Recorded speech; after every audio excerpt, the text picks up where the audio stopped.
continue to do so via Governor Baker's orders. Tonight, we're going to be hearing from the administration with a presentation of some updates for the 2020-2021 school year. We will be having a public hearing this evening, but we'll only be having one, and it'll be after the presentation. So if community members have a question on the presentation, we can ask those at the close, and then be able to provide you with further information moving forward. So if you have questions this evening, as we have over the last couple months, please email them to questions@wrsd.net. And please do remember to include your name and address in them, just like public comment that we would be having in person. When you come in person to a school committee meeting, you state your name and address. So I need at least your name and your address in order to continue reading these comments. And I look forward to hearing from many members of the public. Your questions are always so wonderful at the end of the meeting this evening. Before I pass the mic, per se, over to the administration, I did want to begin the meeting tonight with a moment of silence for former Wachusett Principal Hal Lane, who passed away. Hal was an exceptional member of our community, an exceptional principal at the high school, and in fact, our turf field is named after him. So if we can all just take a moment and have a moment of silence, please. Thank you.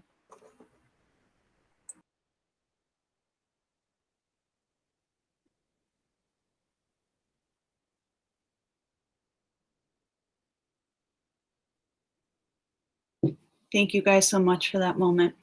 So I'm going to pass it right over to Dr. McCall tonight to hear his presentation. When his presentation is complete, we'll go around the table as we usually do for school committee members to ask their questions of the administrative team. Thank you so much. Thank you, everyone. Hope you had a good weekend. September's right around the corner. I think last night was probably the coolest night we've had for sleeping in a long time. So it's starting to actually feel like fall. We're getting excited. This is the time of year when everyone starts to get revved about having the opportunity to work with kids and have the schools ready to go. So, you know, with that being said, you know, what I'd like to do is go through a presentation with you. I did share it with school committee already, but I will now go through it with the full committee. So I will take the screen.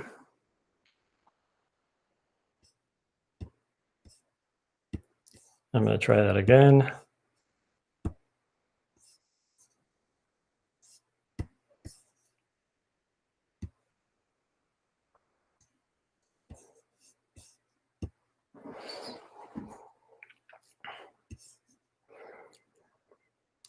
So this is, again, the special meeting for the COVID-19 pandemic, the reopening of schools for the 2021 school year. So this evening, again, we hope to be able to answer as many of the questions as possible through this presentation. You know, ultimately, we're going to continue to work on answering questions because as we kind of delve into remote learning, hybrid learning, all the different areas that we're focusing on, and we've been focusing on, you know, more questions pop up. So we're going to do our best to continue to provide information to families and the community as frequently as possible. So that's going to happen not only through central office, but now that schools are opening, it's really going to happen through schools as well. So first and foremost, we've had a lot of talk about the remote to hybrid model and kind of the plan of action that we had put in place with DESE in the month of August. So what I'd like to do is talk to you a little bit about the updated plan timeline associated with this. So we have our phase 1 model, and phase 1 is really the October 5th date. We're not changing that timeline. That's a timeline when we're going to bring back some of our most needy students, some of our most challenged students to really give them some in-person support. On the 22nd, or excuse me, the 26th of October, phase 2, we will continue to increase those amounts with those students, and have more students that are involved with special education, typically in some form or fashion, to provide support for. But a change that we've made in terms of the number of students coming in for phase 3, originally we had talked about having specific grade levels coming back in for phase 3. But now we're looking at having all students move from remote to a hybrid model in all schools on November 18th. So that would be the phase 3 model. We'd originally talked about January. We're looking at moving this up. And, as we've looked at the metrics that were released after we had put together this plan, as well as some of the different areas in which we're working right now, including the building preparation and so forth, where we feel pretty confident that this is going to be something that we're going to be able to do. And it's all, again, I've talked about this with our administrative staff as, we've reviewed all these concepts and ideas. This is all dependent upon, where the state is, where the governor is in terms of the reopening plan, where he is in terms of his phases, and ultimately where we are in terms of the metrics and the safety associated with our school district. Regional districts are a little different in the sense that what the state has done, DESE has done, is that they've designated one community out of the 5 communities to represent that number associated with the COVID metric in terms of the percentage of people testing positive. So that town, because of the size, was designated to be Holden. So Holden will be the town in which we base our information upon. And Daryl, if I could just add to that, that we chose the date of November 18th because that's the start of the second semester. So just to kind of let people understand that. Great, thank you, Bob. Again, we had some questions around professional development, and this is something that's near and dear to Deputy Berlot's heart, and he's spent an inordinate amount of time on this, as he has every year. And this year's a little different because we now have 10 days of really professional development, staff training that we have the opportunity to do with our teachers, our paraprofessionals, and so forth. So, Bob, do you want to talk a little bit about these? Yeah, what we tried to do was to break up the day to focus on 3 main areas. One was district-wide initiatives, others were school-based initiatives, and then to provide teachers with time so they could focus on their own initiatives, what they're trying to do. Maybe roughly these 10 days have been organized that the morning session is more district-based, but not absolutely, but more district-based in the theme. The mid-morning session is more school-based, and the afternoon session is a little bit more focused on teacher-directed activities, although there are some exceptions as Daryl goes forward with this, and you can see. We tried to give teachers professional development on new software we're bringing in, as well as to provide them with time to apply maybe what they've learned to some of their lesson development, and also to talk with colleagues about how they're going to be setting up the curriculum for this first quarter of the year. And that's what's sort of built into here. And the last 2 days is a little bit looser so people can really get ready to hit the road running on September 16th, which is our first day for students. And we'd just like to make everyone aware that September 16th is on a Wednesday, and that will be a half day to start us off this year. This is if we were to peel back that day 1, September 1st, that you saw in that chart, behind the scenes, just so you are aware, is a much more detailed agenda, and in it has a lot of clickable links that people will be following to see certain things. So this is just an example of the September 1st agenda, so you can see what's behind the scenes for staff to access in here. And there's a lot of different opportunities. Some of this is going to be professional development that's led by a trainer. Others are going to be more self-directed, and there'll be opportunities for teachers to self-select and choose the level that they want to be in. In terms of schools, a lot of what they're going to be presenting to teachers has already been pulled together into either a document or into a slideshow. Great. Go ahead, Bob. Sure. And lastly, when we were talking last time, some people had questions on are we meeting time on learning from the state side? And we are doing that. That's why the schedules were set up the way they were. That's why there's maybe a little bit less time between different periods than people would like. And I'd like everybody here to also know that even though we don't have anything to show you today on it, you've asked us if we can look at lending more structure to the time that occurs in that afternoon block. And I've been working with principals, and we are lending more structure to that. We're just not ready to go public with that here tonight. So I just wanted you to know that we're out listening to you and we're trying to put some of what you have asked us to do into action. Great. Thank you, Bob. And, again, I can tell you firsthand the amount of time that Bob's put into just working with the building principals around developing these schedules, because ultimately these are really what will drive, where we're at, starting September 16th, and ultimately how we're going to have remote learning play off, and ultimately how that's going to tie back into hybrid learning farther down the road. So thank you, Bob. Sure. Daryl, before you leave that last slide, you just want to mention those 2 dates to everybody? Yeah, sure. Thanks. And then again, the Power School Parent Portal. So that's where you're able to access your child's schedule. So the high school will be open on September 3rd, and then pre-K through 8 will open up on September 9th. And again, when you go into the parent portal, we ask that you also review the student handbook at the time and sign off on that.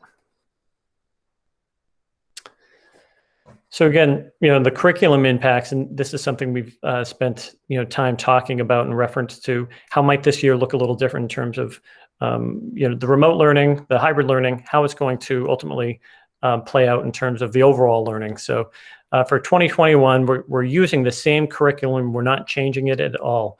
But ultimately, to make this work, what we're going to be doing is utilizing the priority standards that we've identified, and we're going to hold students to the mastery of those. So, we actually have a document that for our K-8 priority standards, and that's right here at wsdonline.net. And those are the priority standards. That's the link. And then for the high school, priority standards are actually contained within each course. So those teachers, through their departments, actually have those already developed, and those themes are woven from one area within a subject to another. So Barry, would you like to talk a little bit about technology? Yes, sir. So this is kind of just an overview of the hardware situation in the district. In a normal year, we would order about 1,200 Chromebooks, to half of which would go to the high school's incoming freshmen, and the other half might go to replenish older Chromebooks in some of the carts in the K-8 schools. So kind of as a matter of course, we ordered the 1,200 Chromebooks that we had already budgeted for on June 10th. And when it became clear that, it became more clear that some form of remote learning was almost a given in the new school year, as soon as we had the chance to apply for the Technology Essentials Grant, we ordered an additional 1,200. And the thinking there was that we would expand our one-to-one program down to grades 6, 7, and 8. And then that would allow us to use the Chromebook carts from 6, 7, and 8 to loan Chromebooks to students in pre-K to 5. So that was plan A. Unfortunately, there is a chronic supply shortage of Chromebooks, and it's affecting all school districts. We are far from alone with this. And even the order that we placed on June 10th, we still don't have an estimated ship date for. So plan A went out the window pretty quickly, and we've so now continuing along the update here, you can see the effects of having to move to plan B, which is our one-to-one. So how this affects our one-to-one program is that we felt it was important to definitely supply the incoming freshmen with one-to-one devices, since our high school is all one-to-one, and we needed to keep that programmatic consistency. So fortunately, we did have 1-year-olds, almost like new Chromebooks, from last year's seniors who returned them at the end of the year. Very lightly used in most cases, so we have been cleaning and conditioning those and preparing them to reissue to the incoming freshmen. It's the best we could do for them under the circumstances. And our one-to-one expansion into grades 6 through 8 will be on hold until these devices that we ordered start to come in. At this point, we don't expect anything before the start of the school year, and obviously that's a couple of weeks away, so pretty safe bet. From the other side, we have a much larger demand for Chromebook loans than we had anticipated. Based on surveys that we had done, we estimated we'd need somewhere around 600 or 700 Chromebooks to loan out to families. And as you can see, so far we have received over 1,000 requests for Chromebooks. So that has kind of caused us again to shift gears, and the tech team has been going through all of the K-8 schools and removing Chromebooks from carts and preparing them to be loaned out at each school to the students who have requested them from those schools. So this has put a pretty big stress on our available hardware. This will impact technology access when we go back to hybrid learning, because these loaned Chromebooks are still going to be in the hands of the families that need to use them at home. So it's becoming a dire picture with Chromebooks, but we do have enough to supply the requests that we're getting, and we're making do with what we have. It's just not what we had hoped or planned to do. And finally, okay, so our internet access assistance, we have about 20 families have contacted us about trouble with internet access. We're working directly with them. It's important to find out the details of their situation and figure out the best way to help them, because mobile hotspots, while we do have some available, are not a secret weapon or the answer to all internet problems. They don't necessarily perform.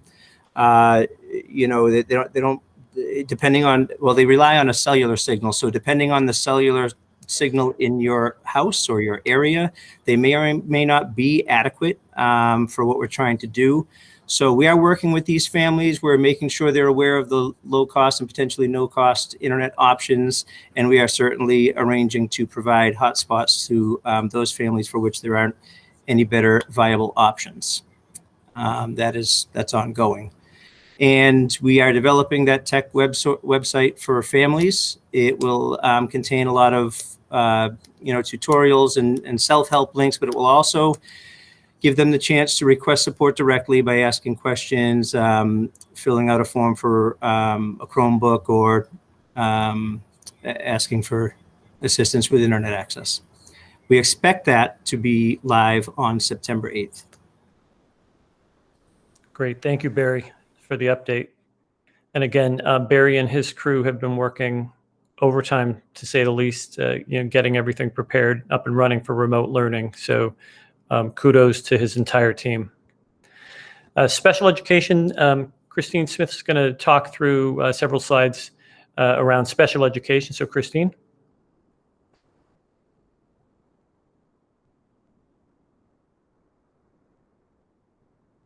Christine, we can't hear you. I know you're not muted, so I don't know if it's a connection problem with your headphones.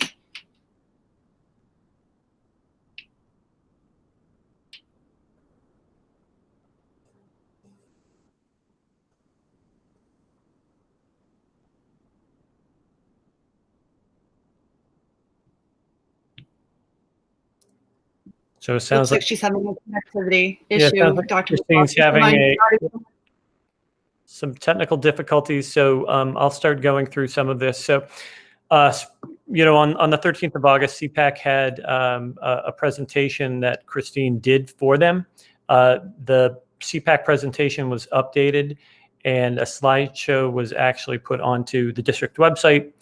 So this would give you a direct link to that. We are hoping that there is going to be another special ed CPAC meeting the week of September 7th.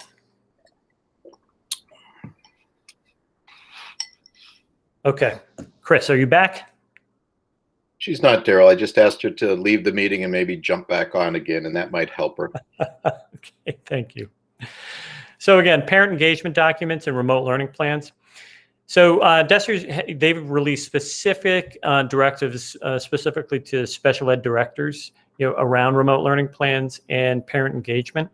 What we're trying to do is really have conversations directly with families, so either phone or email, really looking at how specialized services and accommodations are going to work with our students during either remote, which is where we're starting, or hybrid.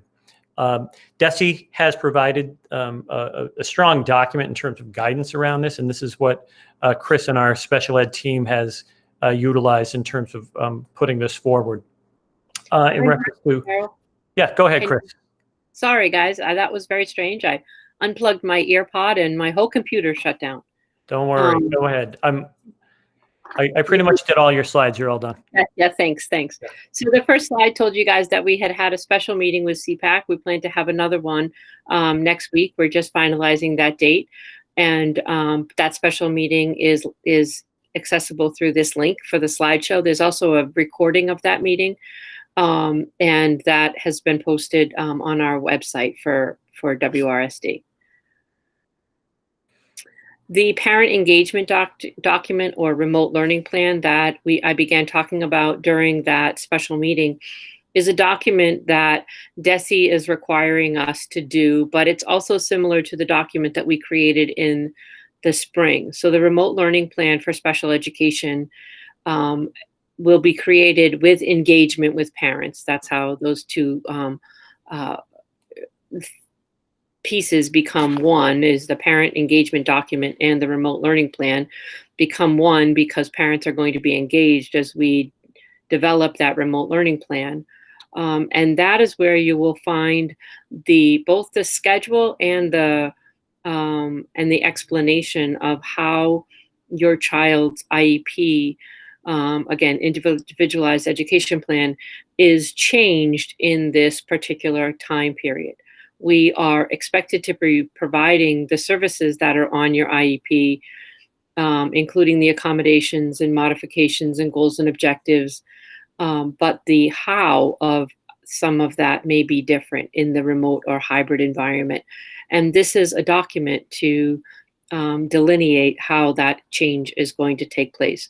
We do not need to have a team meeting to create this document. We are not changing your child's IEP. It will simply be a remote learning plan or hybrid learning plan that is created by engaging with parents. Our teachers will be working on these documents beginning tomorrow and through till the 15th, when school begins on the 16th. These plans may change over time as our situations change in school, or as the metrics change. So it will be a fluid document, and you will have ongoing communication with your liaison, your special education liaison, your team chair, and your service providers. As you just heard Dr. McCall say, and as I've referenced, we'll be switching from remote to hybrid for some of our students. So the entire district will open remote on September 16th. On October the 5th, students with the highest needs of special education, the most intensive needs, will be returning to our buildings for either 4 half-day sessions or 5 half-day sessions.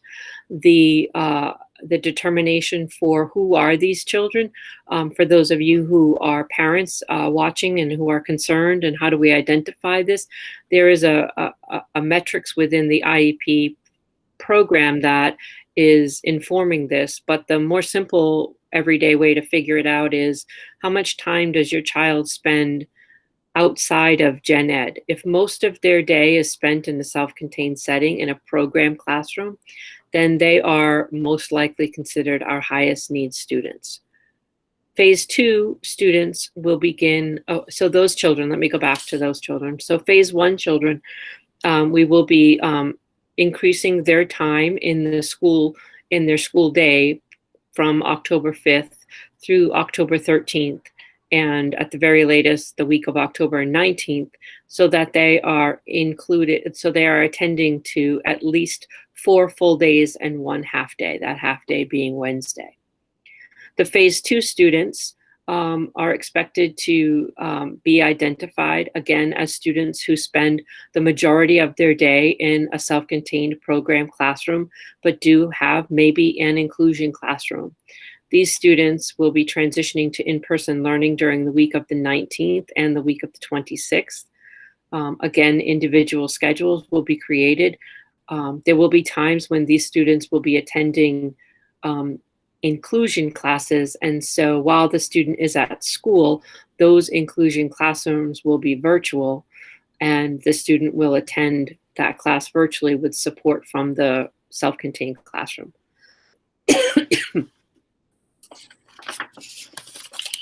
Similarly to inclusion classes, in order to contain some of the contagion factors associated with adults coming in and out of the classroom and serving various students, we are projecting that related services like OT, PT, speech, counseling, these services may need to be provided in the virtual environment. So that may mean that the speech and language pathologist is in fact in the building, but in order to mitigate infection control or contagion, that provider may be providing those services virtually with the assistance of a paraprofessional or ABA, PA, or even the special education teacher assisting on the other end of where the child is.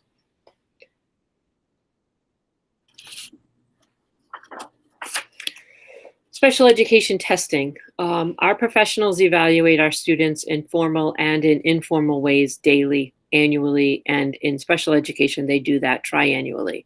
These evaluations include standardized standardized measures like the WISC or the WIAT. We also use curriculum-based assessments like the BAS, the Benchmark Assessment System.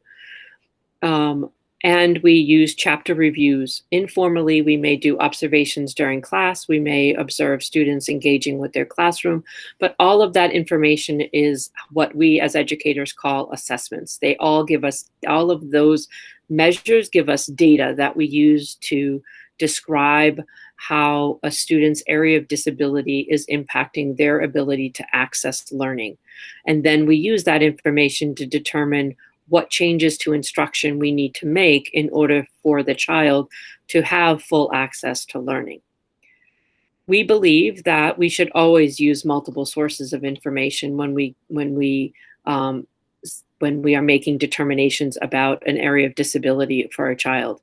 We also believe that the information that we gather should only be considered conclusive if the child is free from stress, is in what would be considered a typical environment for the child, is not in an emotional crisis.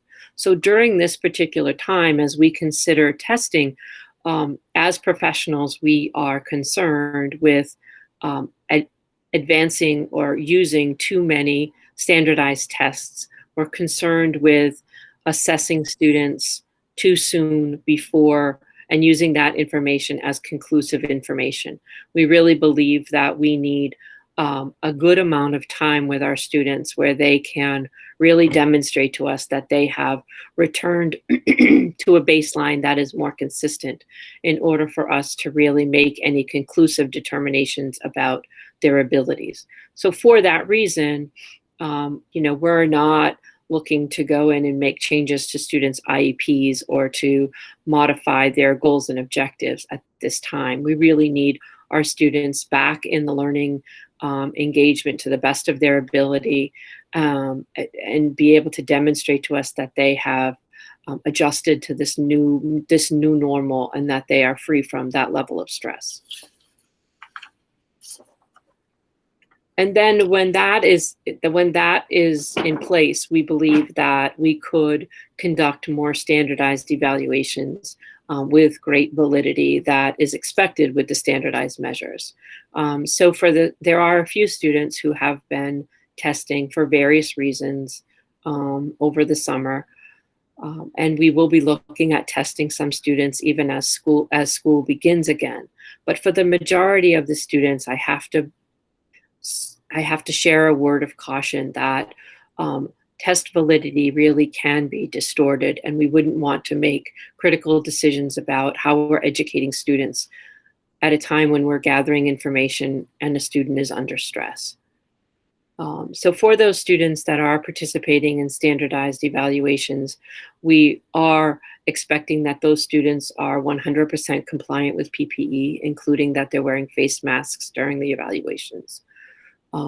we are using curriculum-based assessments, observation, file review, and outside evaluations to determine some aspects of the IEP or the IEP development if necessary.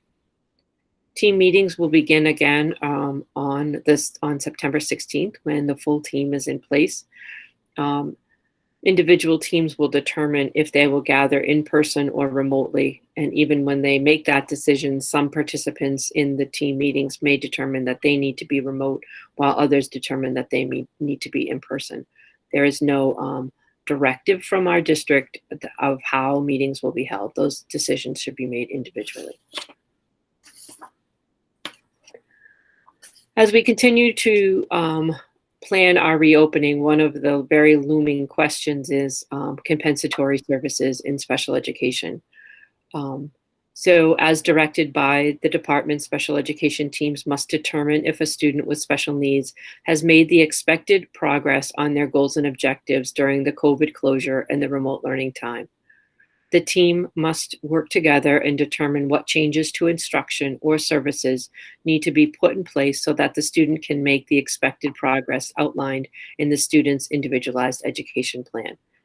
That plan that will be developed is called COVID Compensatory Services, CCS. Haven't got the acronym yet.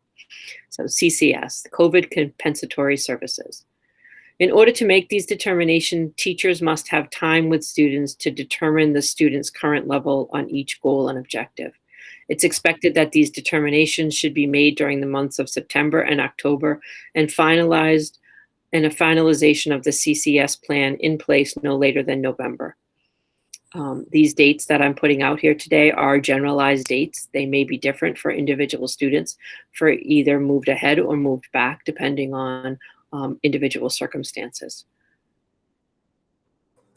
Thank you, Chris. And again, Chris and her team have spent a great deal of time going through all the new regulations, updated regulations, just looking at how best we can support, our students on IEPs. And, I have to just give thanks to all of them because they've really put together I think, a solid plan to move forward. So thank you, Chris, and thank you to your team. Thank you, Daryl.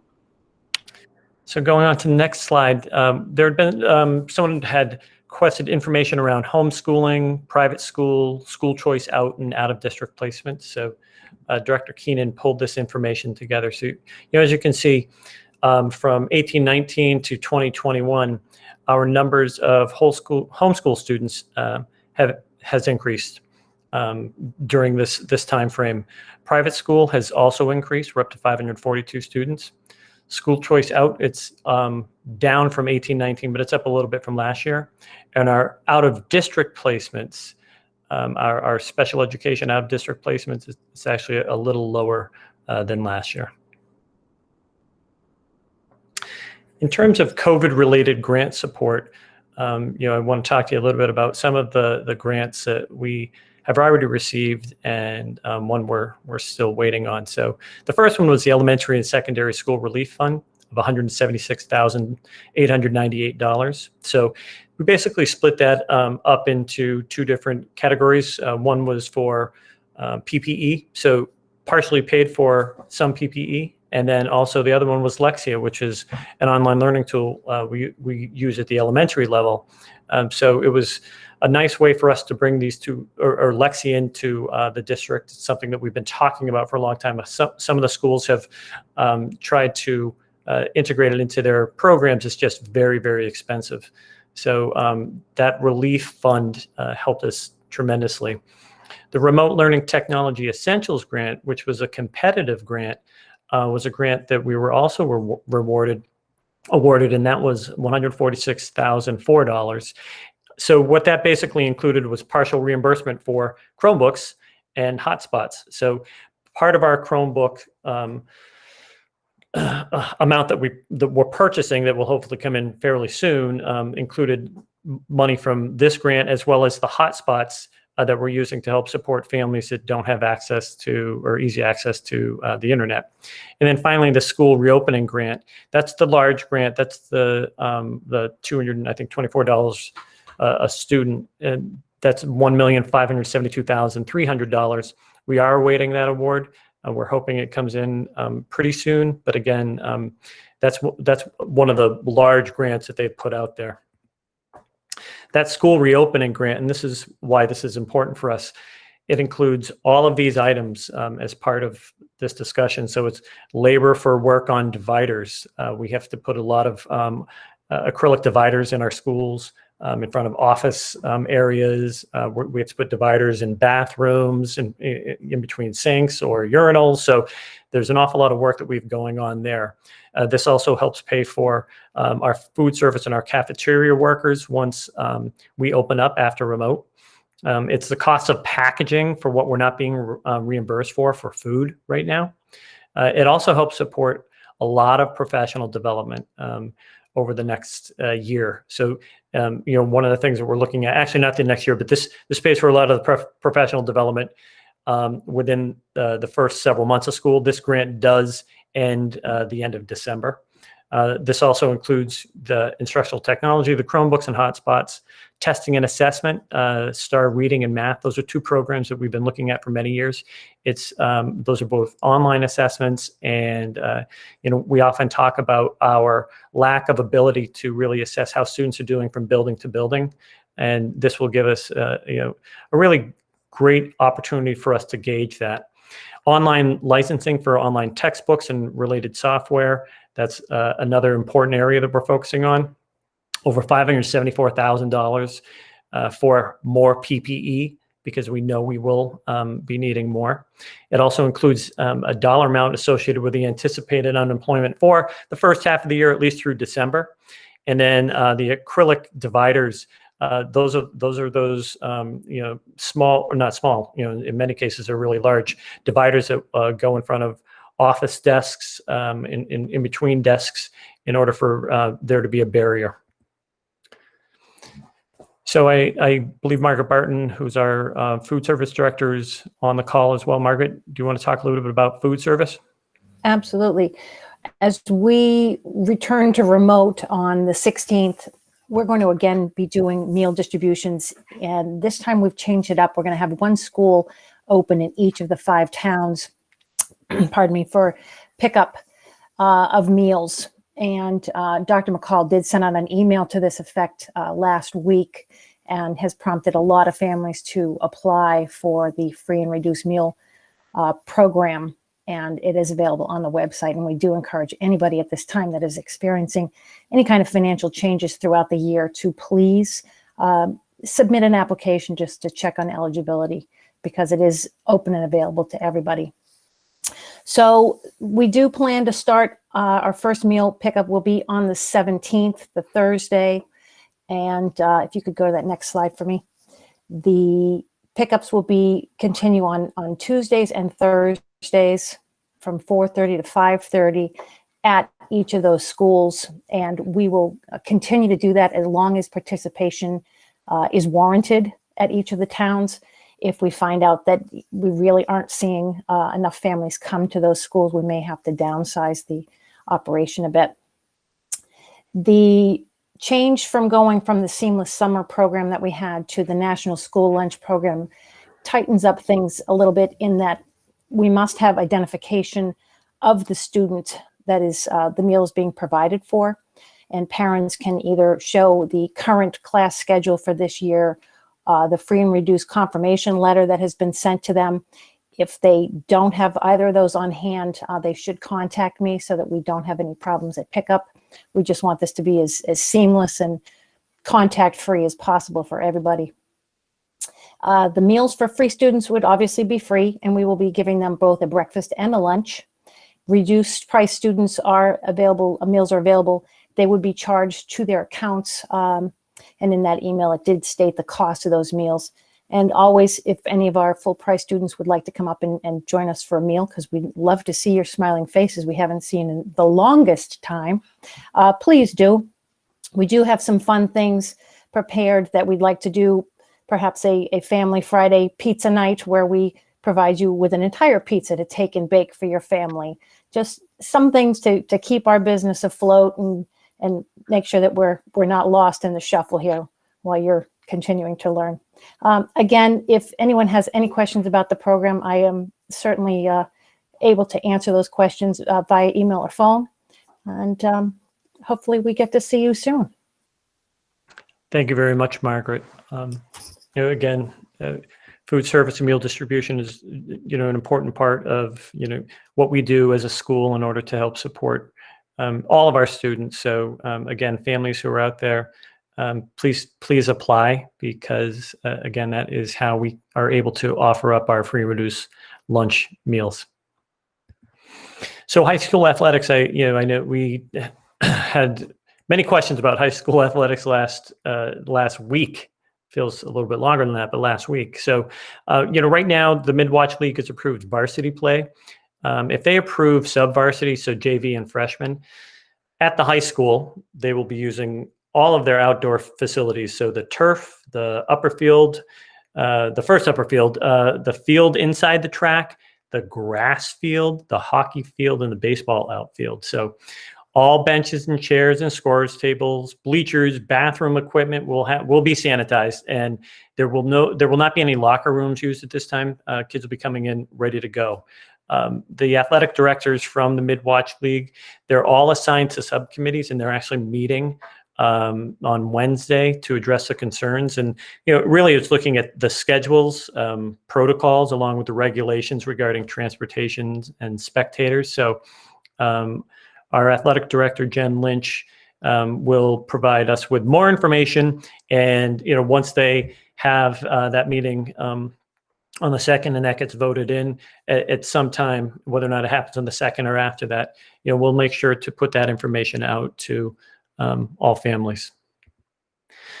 One of the important things to also note, and this is something that DESE has modified this year, it's the attendance requirements and guidelines, and they've now divided attendance up so that students who are not only in person, they're remote, there still will be attendance taken on them. So if you look at that part, the bold part, a student must be at school, at a school-related activity, or receiving academic instruction for at least half the school day to be counted as present.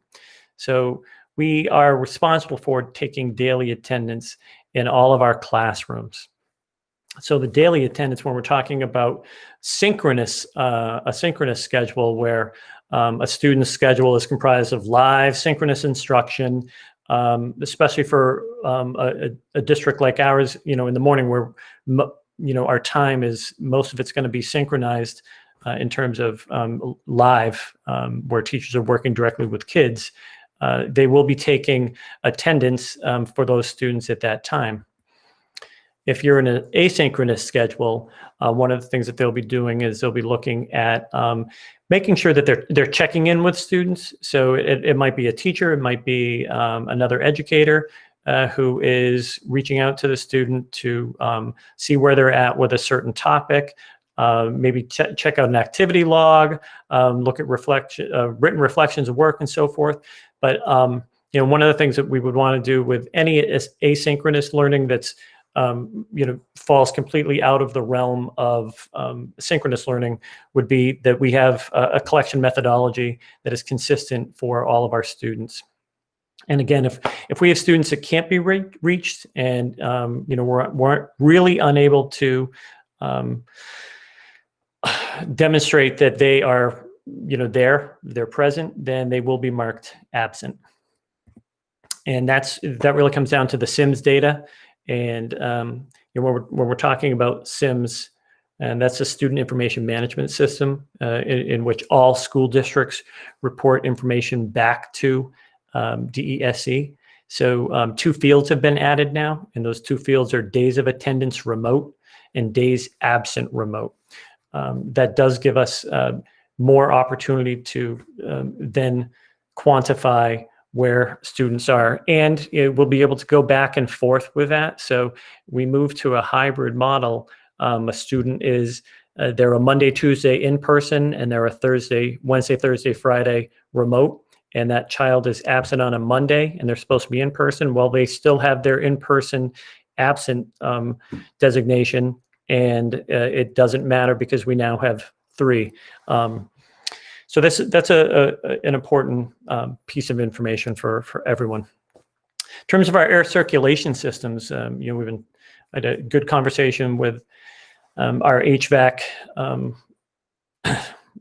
mechanic today in reference to everywhere that he's been over the past several months in terms of what he's been working on and so forth. So one of the things that we've wanted to do is kind of take a look at all the different places. He feels really good about where we are in terms of our HVAC systems running, and he does know that there are some things that we're going to continue to work on. We do have 2 of our maintenance custodians who will be going around and replacing motors, changing belts, doing the different things that some of our head custodians don't have the mechanical capacity to do. So we do have people on board who have that. So a couple of different items for some of the school central tree. We have some roof units on the, I think, top of a building that we're updating in order for there to be the opportunity for there to be basically communication between, let's say, the gymnasium and the rooftop unit. Chalks at Houghton, they're still working on some of the hallways and a few classrooms in reference to some of the Univent systems working consistently. Davis Hall, some of the hallways and the cafeteria, they're taking care of those. Dawson, they have their bathrooms, their classrooms are set. They have, I think, a unit that they're still working on there. ECC, classroom thermostats are all being calibrated. Glenwood's actually complete right now. Mayo, the tech room at Mayo, the head end room needs to be updated. Mount View, they have a heating wheel on top of Mount View. Everything works, but they need to replace the heating wheel. Naquag, there are 2 to 3 units that they're working on. Paxton has a very old system, so we're actually running new pneumatic lines throughout the entire building so that they are able to be controlled from one central location. And again, that's a larger project, but it's going well. We started that early last week. Thomas Prince, there are still 3 to 4 units to work on, and our largest building, the high school, that I think we were most concerned about, ultimately has 1 unit that's currently not working. So we feel like we're in a very good place with our HVAC systems, and do know that by the time we have students back in the building, everything should be up and running completely.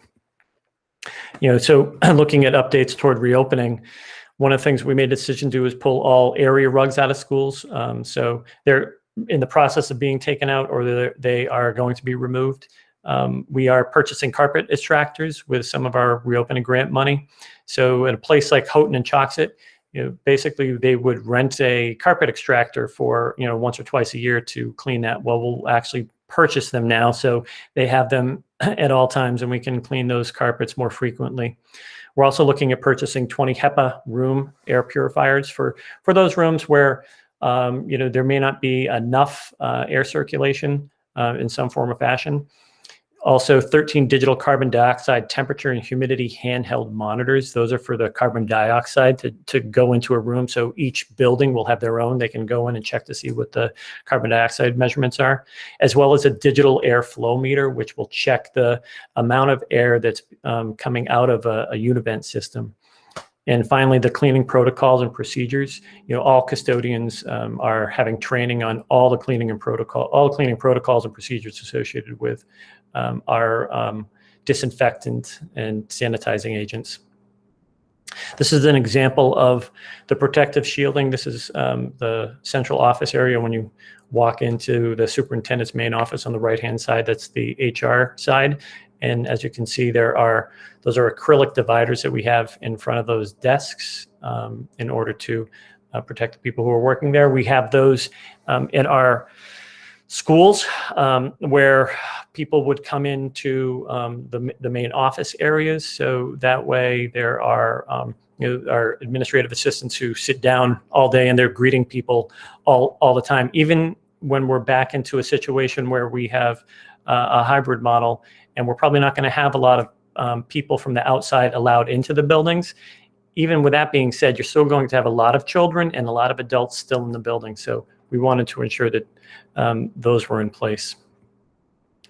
And Daryl, if I could just add, if you went back to the picture there for a minute, We're working right now to get shielding up in the nurse's office, and after that, we'll be working to get shielding up in the cafeteria as well, just so people are aware. Excellent. Thank you, Bob.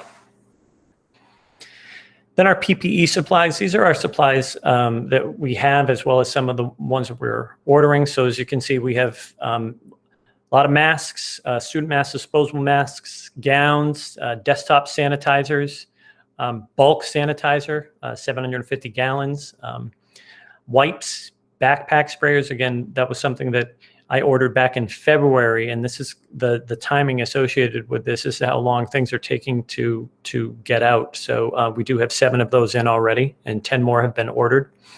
Face shields.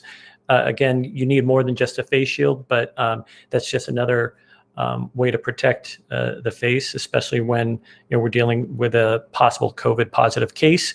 Gloves, and we have many more ordered. Hazardous waste containers for our nurses' offices and our medical waiting rooms, where we're going to have the opportunity for those students to be there.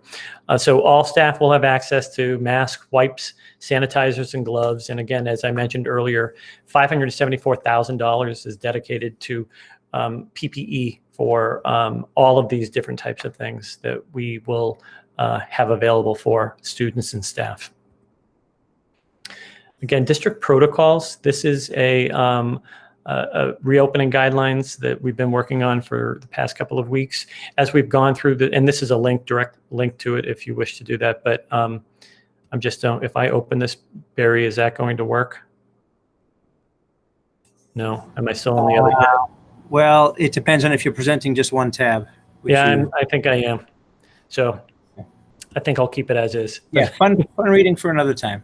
Yes, fun reading for another time. But in any case, what that does do is it kind of outlines what the steps are that we are taking in order to ensure that the buildings are safe, that students are safe, what the protocols are for when there's maybe a positive COVID case, presumptive case, what we would be doing for our cleaning protocols by spaces within buildings. DESE has put out some really good guidelines for that. So we utilize those guidelines as well as the CDC guidelines and Mass Department of Public Health. So it's as encompassing as it can be right now, but it will be a working document because, as you probably know, there are continual updates that are happening kind of on the fly. So this a working document in terms of it being updated as frequently as the information is distributed by the state. There was a question around COVID-19 testing, whether or not we'd have testing. There are no plans currently at the district level right now. And again, also by DESE to mandate medical COVID testing for students and staff. I know there has been discussion about this. We've had conversations with the commissioner. We do have a meeting at noon, I believe, on Wednesday with the commissioner where we may have some more information pertaining to this because it was something that was being discussed with a group of medical experts. But more information will be forthcoming on that. Dan, you want to talk a little bit about the reductions in terms of where we're at with that? Sure thing. So thank you. We've gone through this slide before, and as previously discussed, again, we made a reduction in textbooks in FY21, approximately $400,000. We were fortunate at the end of FY20 to fill up our oil tanks, and thus realizing a savings in 21 of $80,000. People services, essentially a $1,500 reduction supplies, and that was the increase in the appropriation from 20 to 21. The new positions, as we discussed before, there were 7 new positions, and in this figure here, the 650 is a combination of both the salaries and the benefits associated with those positions. Originally, we were looking to bring forward approximately $370,000 in school choice. That figure changed just a little bit. We brought forward approximately $372,000. In circuit breaker, again, back in June and early July, we were looking at a carry forward of about $700,000. That figure changed. The carry forward in circuit breaker for 21 is just over $1 million at $1,050,000. So we picked up $300,000 plus with that carry forward. And again, the reason for that change is we did a number of journal entries at the latter part of the year before we closed the books between the general fund and circuit breaker. Contracted services, again, $100,000 across the board. As the committee knows, back in June, they voted $150,000 in transportation stabilization. We did a transfer just 2 weeks ago into the account. So we have a separate account now that we will use for FY21 to offset the cost of transportation. Because SPED summer was running remotely, again, there was a savings of approximately $75,000. And we also renegotiated our copier lease with our provider, and in doing so, we picked up $16,700. So the figure at that time was $2.5 million. With the additional pickup in circuit breaker and a slight pickup in school choice, that new figure is almost $2.9 million, and I'll speak to this in more detail at our next Business and Finance Subcommittee meeting next Tuesday evening. Great, thanks so much, Dan. And then reductions for tier 2. This is really under staffing. So, Jeff, would you like to talk about this a little bit, please? Yes, I'd be happy to. As you were aware, the Tier 2 cuts have been fully implemented. Earlier this month, we had to make some reductions in the paraprofessional line and also within clerical. Just to give a brief update where we are with the Tier 4 and Tier 5. As you know, those were reinstated back in July when the towns passed their budget. At the time, we were able to bring back or reinstate 39 of the 54 non-PTS teachers.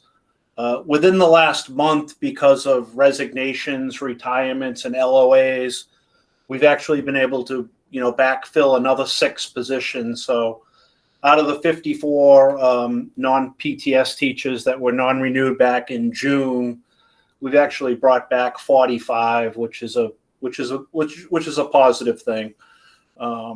We've also had some success. I think it may have been noted in Daryl's report earlier that we had 5 early retirements with the incentive, and that will help open up some positions for folks also.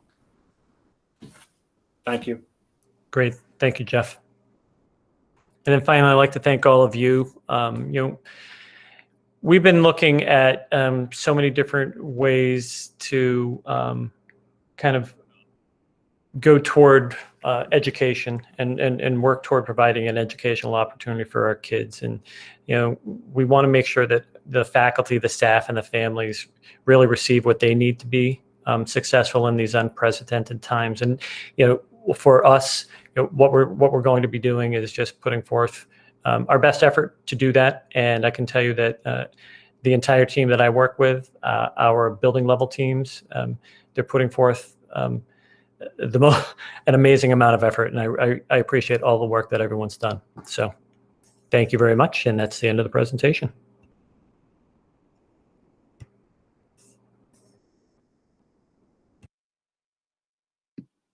Wonderful. Thank you, Dr. McCall.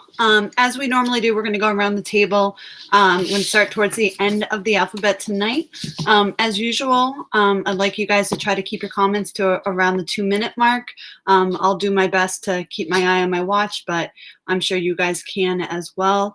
And then if you have follow-up questions, we're just going to wait for everyone to speak, including our student reps, because they usually have wonderful questions for us as well, before we go to follow-ups, if that's okay with everybody.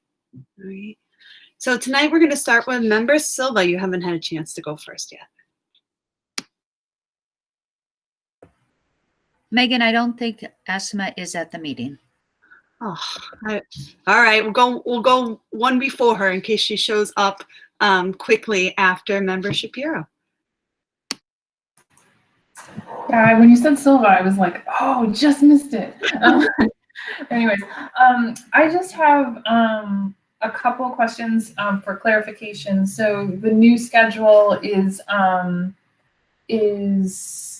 saying that all grades are going back. No, the plan is that all grades are going back November 18th. So kindergarten and first grade is not starting on October 5th. Wasn't that the original plan? No, or the early grades are not starting earlier. So everyone's going back at the same time, except for special ed. Okay, all right, you're nodding. Okay, all right. And then I wanted just looking for a little bit on the HVAC updates. In the high school, there's some rooms that don't have windows. Is there consideration for not using those rooms, or are those rooms considered able to meet the standards, the high standards that I think are going to be required for those rooms to be safe with the systems that are in them as far as circulation? And I asked this because I remember my son saying some of those rooms were so hot, and there's no windows and stuff like that. So I'm just wondering about those particular rooms. Anything to add on that? Yeah, that's a great question. One of the reasons why we went ahead and bought those, the portable HEPA air purifiers, was exactly for that reason. So as we look at the airflow meters, the CO2, the air exchange in those rooms. So those rooms all have air exchange units that run up above them. They're not like a typical classroom that, typically they have them on the side, on the wall. So, the air comes in and comes back out, and it's right on the wall. The newer buildings, or the buildings that have internal spaces without windows, they have them typically up in the ceiling, or sometimes they're in the wall if they're built in and they go back through the internal parts of the building. But we're looking at all of those spaces as well to ensure that the air quality, proper air movement is really what we're looking at. I can tell you that it is definitely easier if you're in a classroom that has a lot of windows. You just pop them open, and even if the univent isn't working adequately, you would probably get enough airflow in through the windows, especially if you put a fan in a window or blowing in and out. I've seen a lot of school districts are buying box window fans and putting one on one side and one on the other, one blowing in, one blowing out to move the air around. And there's some questions about that as well, and the spreading of COVID as moving the air around. But we're looking at all those spaces as well. So that's a good question, Deidre. Yeah. So the consideration is not to use them. It's more just to figure out how to get those spaces to be compliant, I guess. Yeah, definitely. Because again, when we're looking at, especially a school like the high school's tight already. And when we start looking at utilizing it, all of our spaces, when we divide it up and we're looking at those smaller spaces, the classrooms in the high school aren't big classrooms. So typically, if you have 26 kids, and our 2 high school students can probably, agree to that. You have 26 kids in a classroom, 17, 18-year-olds. It's a tight classroom. We knock it down to 12, 13, even 12 or 13. You're still looking at having enough room to be able to provide support for lunches and study halls and all those other things throughout the building. So we have to look at every space no matter what. But we're not going to put a student or a teacher in there if it's not safe and if it doesn't have adequate airflow. Okay, and then so one more question then. You mentioned updates to different systems on that slide. Is the goal to have those updates done before the hybrid starts? And if they're not, is that going to be a criteria that could push the hybrid start date out if one of the schools isn't ready, or if 2 of the schools aren't ready with those improvements that you have on that list? Yeah, that would definitely affect maybe that particular school if we were looking at that. So we would look at how that might work out. But when we're looking at this just in general, we have, for the most part, most of our schools have a unit or 2 here, a unit or 2 there. So what we've done is that we have our maintenance people coming in, and as well as looking at if bringing in outside. We already have outside contractors working on different places, Paxton, for example. with a pneumatic line. So it's something we'd have to take into consideration. But I did speak with our HVAC person today, and he feels very, very confident that we'll have everything ready by that. By that early October date. Oh, okay. Okay, because that was my other question. Which date are we going for? Okay. Yes. Yeah. All right. Okay, that's my questions. Thank you. Thank you. Thank you, Member Shapiro. I see Member Silva still not with us, so we'll skip over her for now. Member Smith? Okay. Hi, thank you very much for the presentation and all the information. My question, I'm sorry if I missed this in the presentation. There was a lot of information to take in. I'm wondering about, so looking in the reopening plan that we have or for the district, at the very end, there's the section that talks about the health and safety requirements. And it's, if I'm looking at it correctly, it's links to the DESE guidance. I'm wondering if there's any plan to take that information and distill it for staff into guidelines that are a little bit more easily digestible, not only staff, but to parents, students, really on how the buildings are going to function, what the behaviors are going to be in the building, rather than having individuals have to read through those documents from DESE. Yes. So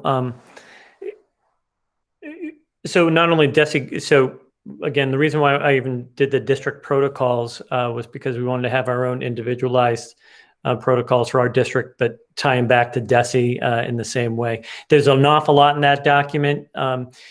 There are some great examples that I've seen, especially around the different ways in which you respond to a suspected case or a definitive case and so forth, and what the steps are you take within a school. So, for example, the safety items that you're talking about, what might we have that look like? So one of the things we're going to be doing over the next few weeks is just making sure that if any type of document that we have that is just so lengthy and hard to digest, we're going to try to cull out all the really relevant information, make it digestible and move it forward. So for example, we have a PowerPoint presentation that I put together that we're sharing with all staff around expectations on wearing masks, on donning and doffing, on hand washing, on what to do if you're sick, who do you contact, how do you work through that, what the steps are. So try to make it as easy to kind of understand as possible, because ultimately we want everyone in this entire situation to have as much information as they possibly can to feel safe in the building. And that is something again that we will be sharing with students and families as well. Okay. Thank you, Daryl. Did I miss so you mentioned the district protocols. Have I missed where you have those already, or you're working on them? Did I miss that somewhere? Yeah, it's a link. It's on, I don't know what slide it's on. Okay. I don't have my slideshow open. I mean, it's open, but it's up there. I couldn't open, on my PDF, I was having trouble clicking, but I'll look back at it. Okay, and you did say you would be planning trainings with the students too as they start coming in to the building. Right. So one of the things, so the protocols are really come down to students and staff, what we're doing for them, how we're, what the expectations are for everyone. So we want to ensure that people who are walking into the buildings, they kind of know here's what we're expecting, and here's what your peers are expecting if you're a student or if you're an adult. Okay, thank you. And just to add on, would the PowerPoint and those district protocols be posted on the website, or will they be? Yep. Okay, great. Just so people can read through them. And just for clarification, it's slide 34 if you want to go back there, Christina. Thank you. Member Williamson isn't with us tonight, so Member Woodland. Hi. I think that my only question really, and first actually, thank you for that. That was pretty comprehensive. I'm really glad that all that information was covered. Of course, there are still the questions of what the day-to-day will look like, but that we just have to kind of get to the day for a lot of those. My question though is how we are as a district quantifying what good enough air quality is and what adequate airflow is. And the other one is about, supply lists are starting to get posted, and a number of them still have wipes and that kind of thing on them. And so where the district is having that in part of the sanitization protocols, is that still on the parents' side as well? Will the teachers, will the classrooms really have enough? And those are my only questions. Thank you. So we'll start with the wipes. No, we should have more than enough wipes, and ultimately the disinfectant for the cleaning of student desks and so forth. Again, that's one thing that we'll want to make sure that, because I think teachers are just ready to roll and they're like, yep, here's the list. Here are the things that we need. So we'll make sure that, parents understand they shouldn't have to provide wipes, because I don't want them to feel as though, oh my gosh, if I don't have wipes, my child isn't going to be safe in school. So we'll ensure that parents know, we are providing those wipes. In reference to the information around how do we know we'll have adequate airflow and so forth. So one of the things we are looking at is bringing in a third-party vendor to look at either sampling different rooms throughout all of our buildings, or looking at all of our, the univent systems and so forth, to really get an idea. Okay, these air handlers are working; they're pumping out enough air. We're doing it. It's more than adequate. Again, I've had direct conversations with our HVAC person. He's a certified HVAC repair person who, in many cases, could be hired to go do that exact testing in another school district. And ultimately, I think having somebody else come in to be able to either take a look at it with a different set of eyes, but really have some data points that they can draw upon and share with us to just ensure. I want to ensure that everyone feels safe in the building. So it's something that we're looking at. We talked about this morning. Director Dede and I talked about that, and we're working with our Director of Facilities, Jim Cabello, on that as well. All right, thank you. Member Young? Thanks. I don't know if I just missed it. Did you say that once the full assessment of the HVAC is done, will that be I guess something published that people could see? Yep. Okay. So that's pretty much it. I think I want to go a little bit more into the details of some of this, just the subcommittee meeting tomorrow for facilities and security. But for today, I mean, it was a lot of info. It hit a lot of the key points. I think we need to stay on top of it, definitely. I did have just one question, something that wasn't clear. On slide 33, it had a listing for student masks. It was just listing all the different PPE. And I didn't know what a student mask was compared to the disposable. A student mask, I can answer that, Daryl. Okay. So when we mention student masks, that's for very young students that have very small heads, because the ones that would fit a student maybe from middle school on up, when you think about kindergarten and first grade, those things would just be slipping and sliding all over. We need to provide masks that fit the students so that they can get on the buses. So that's primarily where we'd have these. We'd also have some in the classroom, but I bet most of them will be used when the kids show up and they need to be able to get on that when they don't have it with them for whatever reason. So. Okay, yeah, thank you very much for the explanation. Yeah, that's all I had for tonight. Thank you. Thank you, Member Young. Member Amos? Hi. I just have one question, and I'm sorry if I missed it. My connection is bad and everything keeps freezing on me. At the beginning, there was a statement that you guys are working on with the schedules, more detailed the schedules in the afternoon, but it's not ready for public yet. When will that be anticipated that parents will be able to see what the afternoons will look like in a little more detail? I can answer that as well, Daryl. That was on a slide that Daryl had in there, and for the high school, that's going to be September 3rd, and for all the other schools, it's going to be September 9th, I believe. Thank you so very much. Sure, Nicole. That was my only question. Thank you. Thank you, Member Amos. Member Ayala? Hi. All right. Again, thank you for this detailed information. It's great. I can tell you guys put a lot of hard work into it. I guess I have an easy question and then kind of maybe a more detailed question.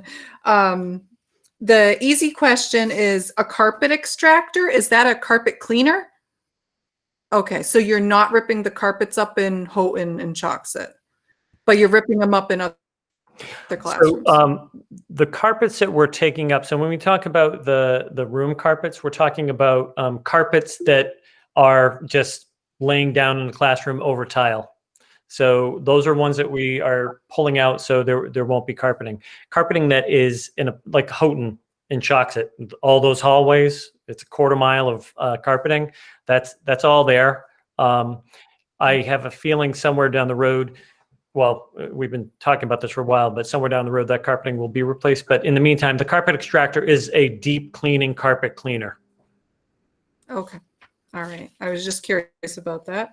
And then my other thing is in regards to all the strongly requested items from the teachers that we all saw, if now that we've moved up the date for hybrid for November 18th, if all those matters aren't met for that the teachers are asking, what's expected? Are the teachers still willing to go back in the building if all those things aren't met? Ultimately, we're having discussions with the teachers right now already. So, again, I would want that to be a discussion point, where we talk through things. But I can tell you, because we're, looking at having the outside person come in and taking a look at the systems just in general, I really feel as though we'll be in a good place ultimately with everyone. Because again, I want to make sure people feel safe and there's adequate air, circulation in classrooms and buildings and so forth. So we're doing everything we can right now to get all that taken care of. We're putting an awful lot of time, energy, and money into that, and we should be good to go. Okay, thank you. Thank you, Member Ayala. Member Bennett. Thank you. I don't have any questions now. Thank you. Thank you. Member Brown. Hi. Yeah. Thank you, administration, for putting all this together. At this point, we really need all this information. A lot of work went into it. I know personally how much work Dr. McCall's doing right now. And my only question is on the phase 1, October 5th, for the highest need students. It's going to be like 4 to 5 half days. What are the hours? Do we have what that day would look like? I know Wednesday would be definitely a half a day, but. Chris, you want to respond to that? Sure. So we're starting with half days. The school day will start at 8:50 and end at 11:30. For most of the kids, I'm still talking with building leaders. Some are trying to stretch us to 12:30. So that number is a little, it's not set in stone at each building yet, the exact times. And they want to get the kids, the program teachers and program coordinators and building principals want these kids in the buildings for as long as possible, as soon as possible. So they're really pushing for, and we all are, to get the kids in really for a full day as soon as possible. So that first week, that the 4 or 5 half days, it's not, the schedule is not sticking in my head, because what I know is that everybody wants them in for the full days. So that information I will, how can I get that out? Let me get that information out as soon as possible. Again, it is varied a little bit by building, whether or not it's 11:30 or 12:30. Okay, and on the phase 2 students, October 26th, would that be the same half days? I'm not exactly sure yet, Scott. I think that at that point we may have enough practice in place and be able to get those kids in on the ground running for a full day. Okay, beautiful, great, thank you. Thank you. Thank you, Member Brown. Member Dennis? Thank you. Yeah, so I had a few questions. First on the return to hybrid plan for for the dates that are associated with phase 1, 2, and 3 now, are those still no sooner than dates?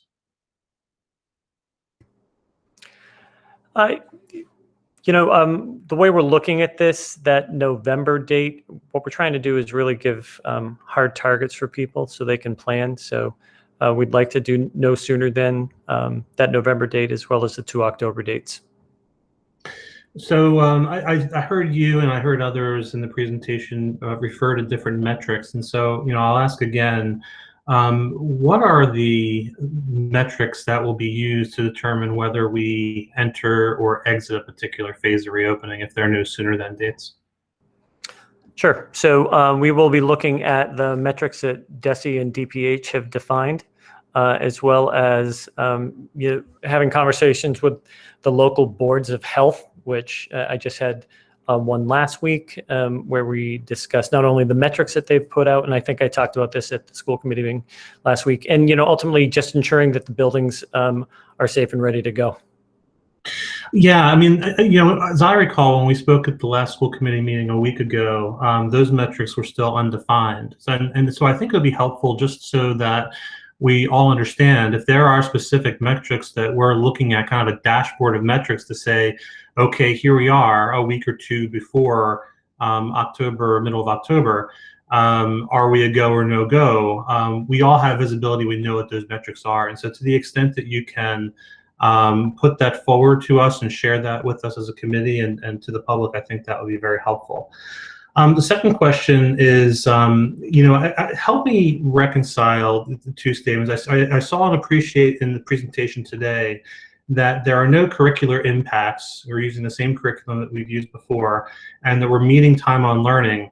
But when we reviewed the comprehensive plan, there were statements from the administration that said that due to the reduced schedule of teaching, that we would need to prioritize certain items in the curriculum. And so I'm hoping that you can help me understand that, because it sounds like, and I don't think it's true, but it almost comes across to me as though there are no real modifications that we're making in our curriculum for this year. Yet when we were presented with this plan, it sounded like there was an acknowledgement that there would have to be. Yeah. Bob, do you want to talk a little bit about the priority standards? Sure, I'll be happy to jump in here. Thank you. So what we're talking about here, and Daryl got to it with a statement he made, typically in a normal school year, we cover all the curriculum and we hold kids accountable for everything that we're going to cover that year, so all the curriculum. And this year, you're absolutely right, we don't have the normal amount of time available to us. So what we're going to do is we're going to expose students to the entire curriculum, but we're going to hold them accountable to what we're referring to as priority standards. These are things that we've identified over the past couple of years as being essential for a student to know in each content area at each grade level. And by essential, that means it's setting students up for success in a subsequent year, in a different course, or in their future as they get beyond high school. So we've identified those priority standards, and that's what we're going to hold all students accountable to master. So rather than mastering the entire curriculum, we're going to hold them accountable for that. So what that means is that those are the areas where we would slow down and go deeper and reteach upon. If a student is looking at a standard and maybe not showing mastery of a standard that sits out of the priority standards, we wouldn't necessarily go back and reteach on each case. If we had enough time, absolutely we'd do that. But if time is short, we would not go back and reteach, we'd move on. So that's what's different here. We're still intending to get our students to meet with success in the next grade level, but we're being realistic with the fact that we don't have as much time available to us as we do in a normal year. Does that help you to understand the difference there?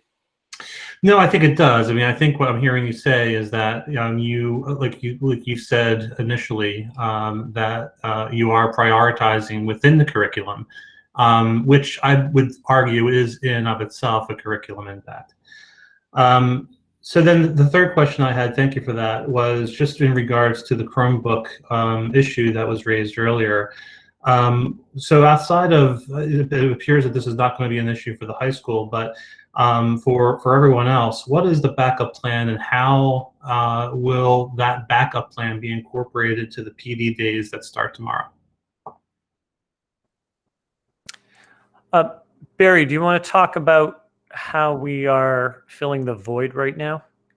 Yeah, I mean, we're already on to our backup plan number 2 or 3 here, but as far as affecting the PD days, the teachers have been issued devices. They're not affected by, well, they're marginally affected because we also do order staff Chromebooks every year, and we're also waiting for those, but those just replace older Chromebooks at the staff currently. Yeah, let me clarify what I meant by that, Barry. So what I mean is that clearly we're going to have a Chromebook shortage. We're not going to have devices in the hands of students, every student, during remote learning.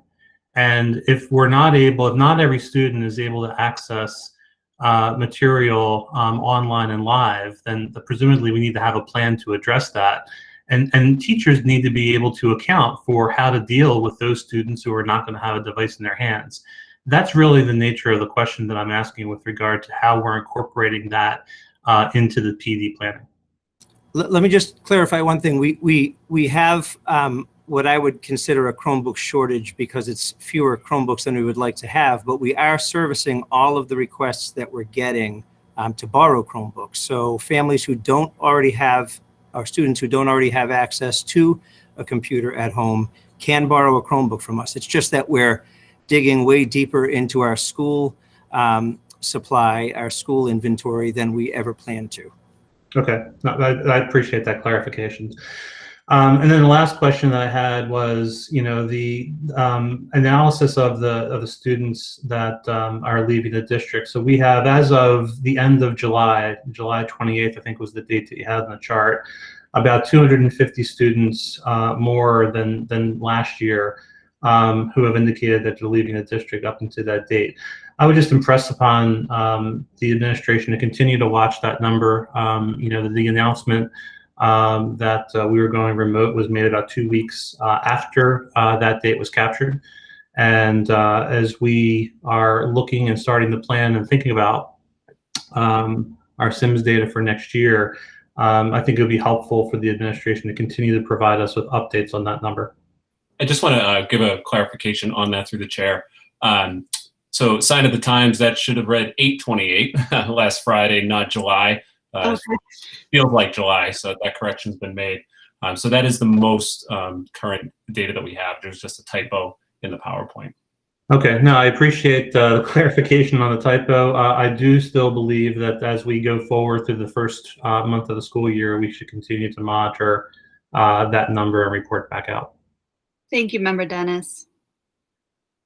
Member Gustafson? Yes. I have several smaller questions that have actually come from constituents, but I have 2 bigger picture questions, so I'll start with those and see where we end up. The first is actually related to Mike's comment. I was going to bring up the number of students being on the Budget and Finance Committee. That's very concerning. That's almost 250 students. It's quite a bit of money in our budget for next year, particularly if many of those students are gone for a year and then come back. That's going to be a very huge concern next year in the millions of dollars. So I wanted to raise that question and also ask, is the district doing any outreach to these families or doing any sort of tracking about why they are choosing to go elsewhere this year? Is it only the remote learning? Is it particular grades that are being impacted more, that they would naturally see a spike anyways? I hope we're doing some of that tracking because it is such a unique situation, but also a huge jump that will really impact our budget. So I put that out there. My second question is about special education. And the use of buildings. It looks like from your presentation that a lot of our buildings are actually relatively, if there are a couple that are ready to go and a couple that are almost ready to go, except for some bathrooms or a couple classrooms that need, or a couple HVAC units in portions of the school. I wasn't really clear on what it meant by unit, but it seems like a lot of our buildings are either ready to go or close to ready to go. So given that, I would really appreciate if someone could explain to me how, given that information, we can't start bringing back our highest need students to those buildings that are safe immediately. Why are we waiting 3 weeks to do that if we have buildings that are ready to go today and will be ready to go in a couple of weeks, that are really close, except for a couple classrooms? If we're not having students in those classrooms, why can't we bring them back sooner? So that is a big picture question. I don't know if you want to answer that and let me get to my smaller ones, or just get through all of them. Let's do those first, and then we can circle back to you after everybody goes. I did want, well, we'll answer those. I did want to get at least the other two small issues that were raised by constituents out there, because I know everyone else, Mike just talked for 10 minutes and I like Mike, but I'd really like to be able to at least get my questions out there. All right, go for it. Go for it. No. The others were just clarifications about attendance for students. We've talked in the past about videotaping things and students being able to watch them later in the day. Are we still planning to do that, and how will we track attendance for those students? And on the, I had a request for information about classes and classes per grade. Like, if I know usually about this time we get an update on how many teachers have been moved from school to school or grade to grade. So if we could get that, that would be helpful for me to see. I've heard in specific schools they're being impacted more than others, so I don't know if that's a normal change or related to COVID. And one constituent has asked me if there are if staff will be in buildings this week or during the remote learning period, and also if we are issuing textbooks to students this year. So those have come to me in the past 24 hours. I think that's it. That's a lot of questions. I know you can answer some of them later, but that's what I constituents. I probably will. But in terms of kind of tracking where people are going and how people are moving and so forth, I'm guessing 95% of this is dependent upon this particular situation that we're looking at, because if you look at our typical numbers, our numbers were trending pretty steadily. So definitely something that we're going to be looking at. But again, I have a handful of people that we're all trying to do a million things right now. So that's probably not something we're going to be able to look at immediately. In reference to, Malaya, your second question, the big one. Mm-hmm. Oh, the sped one, why we couldn't get kids back in earlier? Why we can't bring them back into buildings that are ready or almost ready immediately. Well, one of the things that we're looking at is just making sure that the entire building is ready to roll. So when we're looking at this, from the high school to ECC to wherever it is, we just want to ensure that we open that up. It's like opening up for every student, that we could possibly come up through that building. So we're looking at it that way. We want to ensure that we have, all the proper protocols in place for them as well. It's something that we worked on over the summer. I know Chris has been working on it closely with her staff right now. So, I'm feeling as though she's in a pretty good place with them in terms of where they need to go. Chris, did you want to add anything to that? I appreciate all of that work, but that's part of why I asked my question, because I know some of the spaces are ready to go, and it just Thank you. like a contradiction. So thank you. Thank you. Director Smith, do you have anything to add? No, not at this time. Okay, thank you. Thank you. I guess to her shorter questions as well, she asked about textbooks. Will we be distributing those, or will everything be online? I can jump in there, Megan. The intent is that we would be distributing textbooks where we need to. And what you just ended with there, Megan, is true. If we've got a new program or we're able to buy online licenses and we don't need to have the textbooks go out, then we're going to transition to that. Okay, thank you. That seems like a wise thing to do. Member Haber? Hi. First, I want to say thank you for bringing all the grades in on the 18th. I think that that's a big improvement, and lots of families will be helped by that. My questions: are all teachers teaching from classrooms, or will some be at home? For remote, they're going to be remote. If they want to come in, they have the ability to come in and teach from their classroom. but we're not forcing them to be in the classrooms right now. Okay. Do all the teachers have all the technology they need, including I've heard recently about document cameras and hover cams and all the things that they might need for remote learning? You know what? Certain schools have hover cams. I know they all don't have hover cams. I know there's a huge shortage. You know, one of the things, again, hover cams are nice, but they don't. I don't always think they have microphones, so it becomes a problem where you're trying to do a kind of a synchronous learning session. So okay, there but are some schools that have, not everyone has them, though. Okay. So if a teacher realizes that she is not being effective or he is not being effective because they're doing math on a board and the kids can't see it from their camera, we're going to come up with some solution for them. Right. So, and again, some of the software they'll be able to use will have the capacity to do it so that they're looking at it through the screen. So it's not actually written up on a board behind them. Okay. In the presentation tonight, it said that the cafeteria workers are in part of our reopening grant, and I didn't understand why, as I feel like they're part of our regular budget. They're not part of our budget. So cafeteria is its own separate budget. They have nothing to do with our regular budget. Okay. Is that also anticipated unemployment? What is that for? So all of the teachers that all of the staff that has been laid off, and again, that goes from back in the end of FY20, they could collect unemployment that entire time.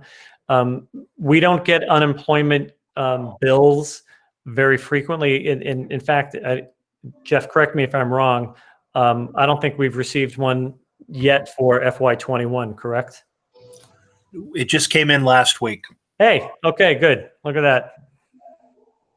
Okay. With the additional circuit breaker money that we have, the $300,000, where is that going since it's not reflected in the chart? The additional circuit breaker money. The additional circuit breaker money will be used to support some of the compensatory services, some out-of-district placements that we've seen increase possibly, to support teacher instruction, direct student needs. Okay. So it's kind of in the bank right now, knowing that we're going to need some funds. Okay, so it doesn't have a direct place right now, just right on hold for those purposes. Okay, and in the past couple of meetings, we've talked about status of buildings. I'm really happy with the HVAC information you have, and I'm glad to hear about the inspection of it after the fact. Are we still looking at things like partitions and hand sanitizer stuff? Is that all done, or do we still have building needs that are not? Yep. So they're still doing that. They're working at those individually in each building. We do have people who are working on putting the partitions in. As Bob said, we're still putting those dividers in front of the cafeteria, where the lines are, and in some other places. We do have some areas where we have desks that are round desks, so we know we're going to have some dividers there. But for the most part, in terms of the PPE, the sanitation stations, and so forth, we're in a pretty good place with all of those. And we're assuming that all that's going to be done by that October 5th date, or by the November? Yes. Yeah. Thank you, Member. Thank you.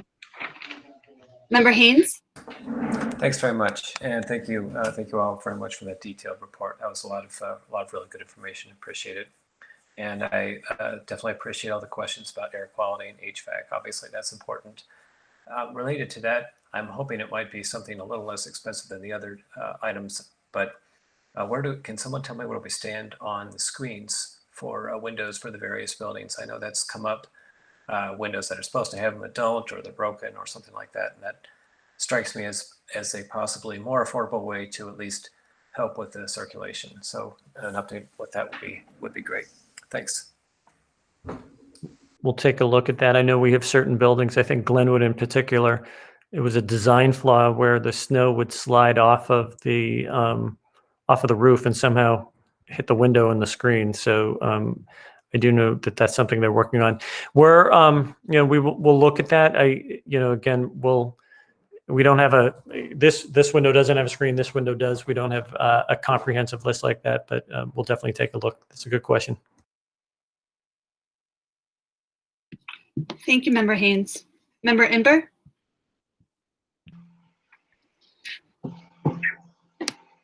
Howdy. So thanks for the fast turnaround on the plan and its presentation.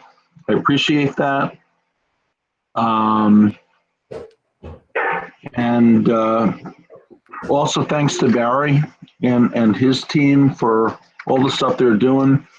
And I wonder, Daryl, if there's any thought budgetarily about expanding that team in terms of at least for a while, in terms of the things that they need to do and whether that would be covered by some of the budgeting stuff. But I mean, clearly, in terms of servicing computers and making sure they get out, and I'm just assuming there's just a lot of associated costs, whether there's any thought about that. And then I also wonder about the cost for an independent evaluation of the healthy air, and whether there's any determination of what that cost might be, because it's useful to have that. And then the last thing I wonder is what most frustrates you and your team in terms of state and federal support and what you guys need, because I think that has to be articulated. But thank you. Thank you, Bob. Those are good questions. So, yeah, I think in a perfect world, again, one of the $1.5 million grant, you can actually roll salaries into that. The issue is it ends in December. So we couldn't do that with any particular positions, but I know we had thought about a tech person, a tech support person, because they are doing way more, I think, just in terms of organizing the tech side as well as the software side. In reference to what we're looking at around, what our issues are, what we need from DESE and from the federal government, I see this constantly in the superintendent threads, the email threads. It's really around having consistent methodologies for doing things and examples. So we shouldn't be. That's a crazy thought. Yeah, right, I know. So Boston Public Schools. You're real, man. Right. We shouldn't all be recreating the wheel. And that's one of the issues that all superintendents are not very happy with right now, is that we're always recreating the wheel. So we're constantly updating making these documents that somebody else is making already, and someone else has already done this. That part's really tough, especially in a district like ours that is so thin administratively. It all rises to the top. So we're all wearing many hats, and because we don't have as many resources as many districts our size, we're trying to do many different things that we would not typically do. Let's just say that.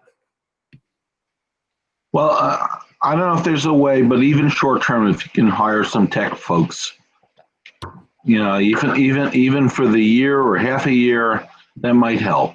Yeah.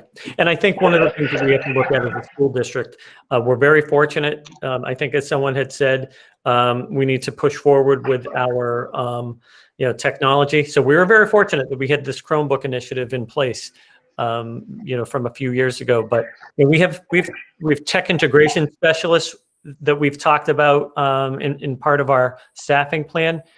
Boy, we could use 5 or 6 of them right now.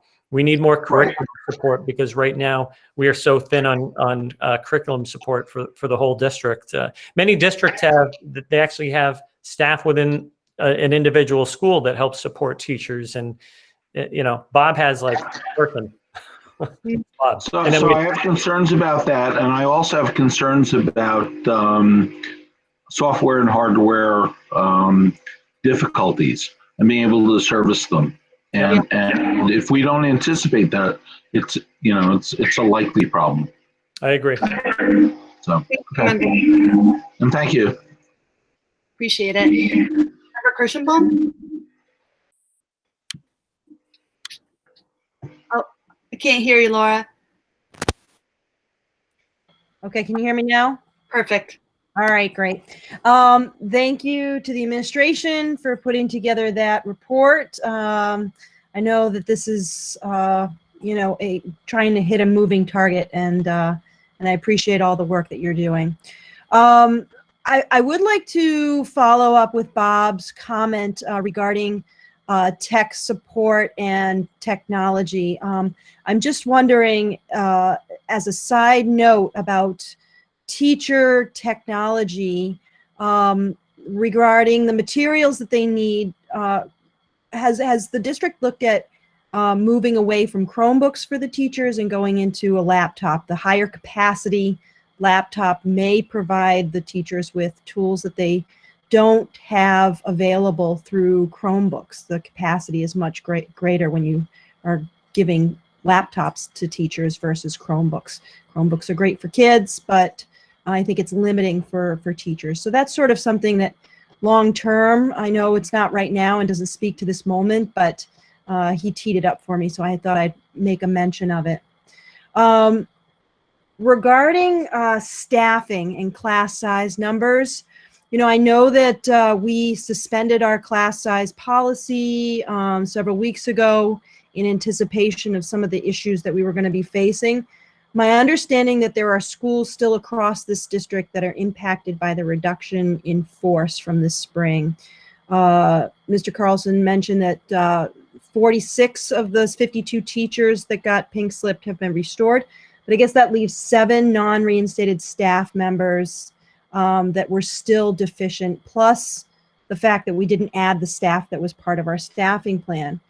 So I'm just trying to connect the dots here. We've got a reduction in force still in place, that we are understaffed, but then we have this number of about 250 students who are essentially withdrawing from our roles. And I'm just trying to piece together what the impact will be to the budget and our staffing plan. And so I'm trying to connect that dot there. And, you know, more specifically, I guess when we talk about students who might stay remote, opt to stay remote throughout the year, there's going to be another impact to staffing needs across this district. So I have some questions about it broadly. Those are my, how do we connect those dots there? And I don't expect you to be able to detail that response right now, but I'm just thinking about this. And I know specifically, I'll get specific here, is that in grade 5 in the Dawson school, the reduction in force led to 3 teachers rather than 4 teachers in 5th grade for the Dawson, which means their class sizes are up to 28 per class. So I'm just trying to figure out, you know, what are we doing in the short term to try to remedy those things? And what are we going to do in the long term to try to piece together the impacts on budget and staffing needs? Thank you, Member Kirschenbaum. Thank you. Dr. McCall, do you have a response at all? Great questions. You know, short term, you know, ultimately we always look at FTEs from building to building, because again, as we kind of look at people coming in, people going remote, people going home schooling, people going private, that's kind of thrown everything off in terms of how we typically look at that. So it's a little more challenging right now. In terms of the long-term effects, I think someone mentioned it. We're not sure, you know, what this curve will look like next year in terms of you know, students coming back or staying out permanently. So it's all going to be a little bit of you know, playing darts with a blindfold for a little while in terms of that information. The immediate information is really around looking at, okay, if, you know, how can we also afford to add another teacher to a school? Do we have to look at another teacher in another building? Or do we say, okay, we just need to add an FTE? The issue is it's an awful lot of money. And right now we're still in a situation where we're not exactly sure where we're going to ultimately be with a budget. Thank you. But I think if we can circle back to Member Kirschenbaum's points as more data becomes available, I know that would be helpful. Member Lavoie? Yeah, I think I'm going to ask a real quick question for Dr. McCall or Director DD. What is our current, from the foundation budget, what's our current FTE per student? The cost that we receive in foundation budget.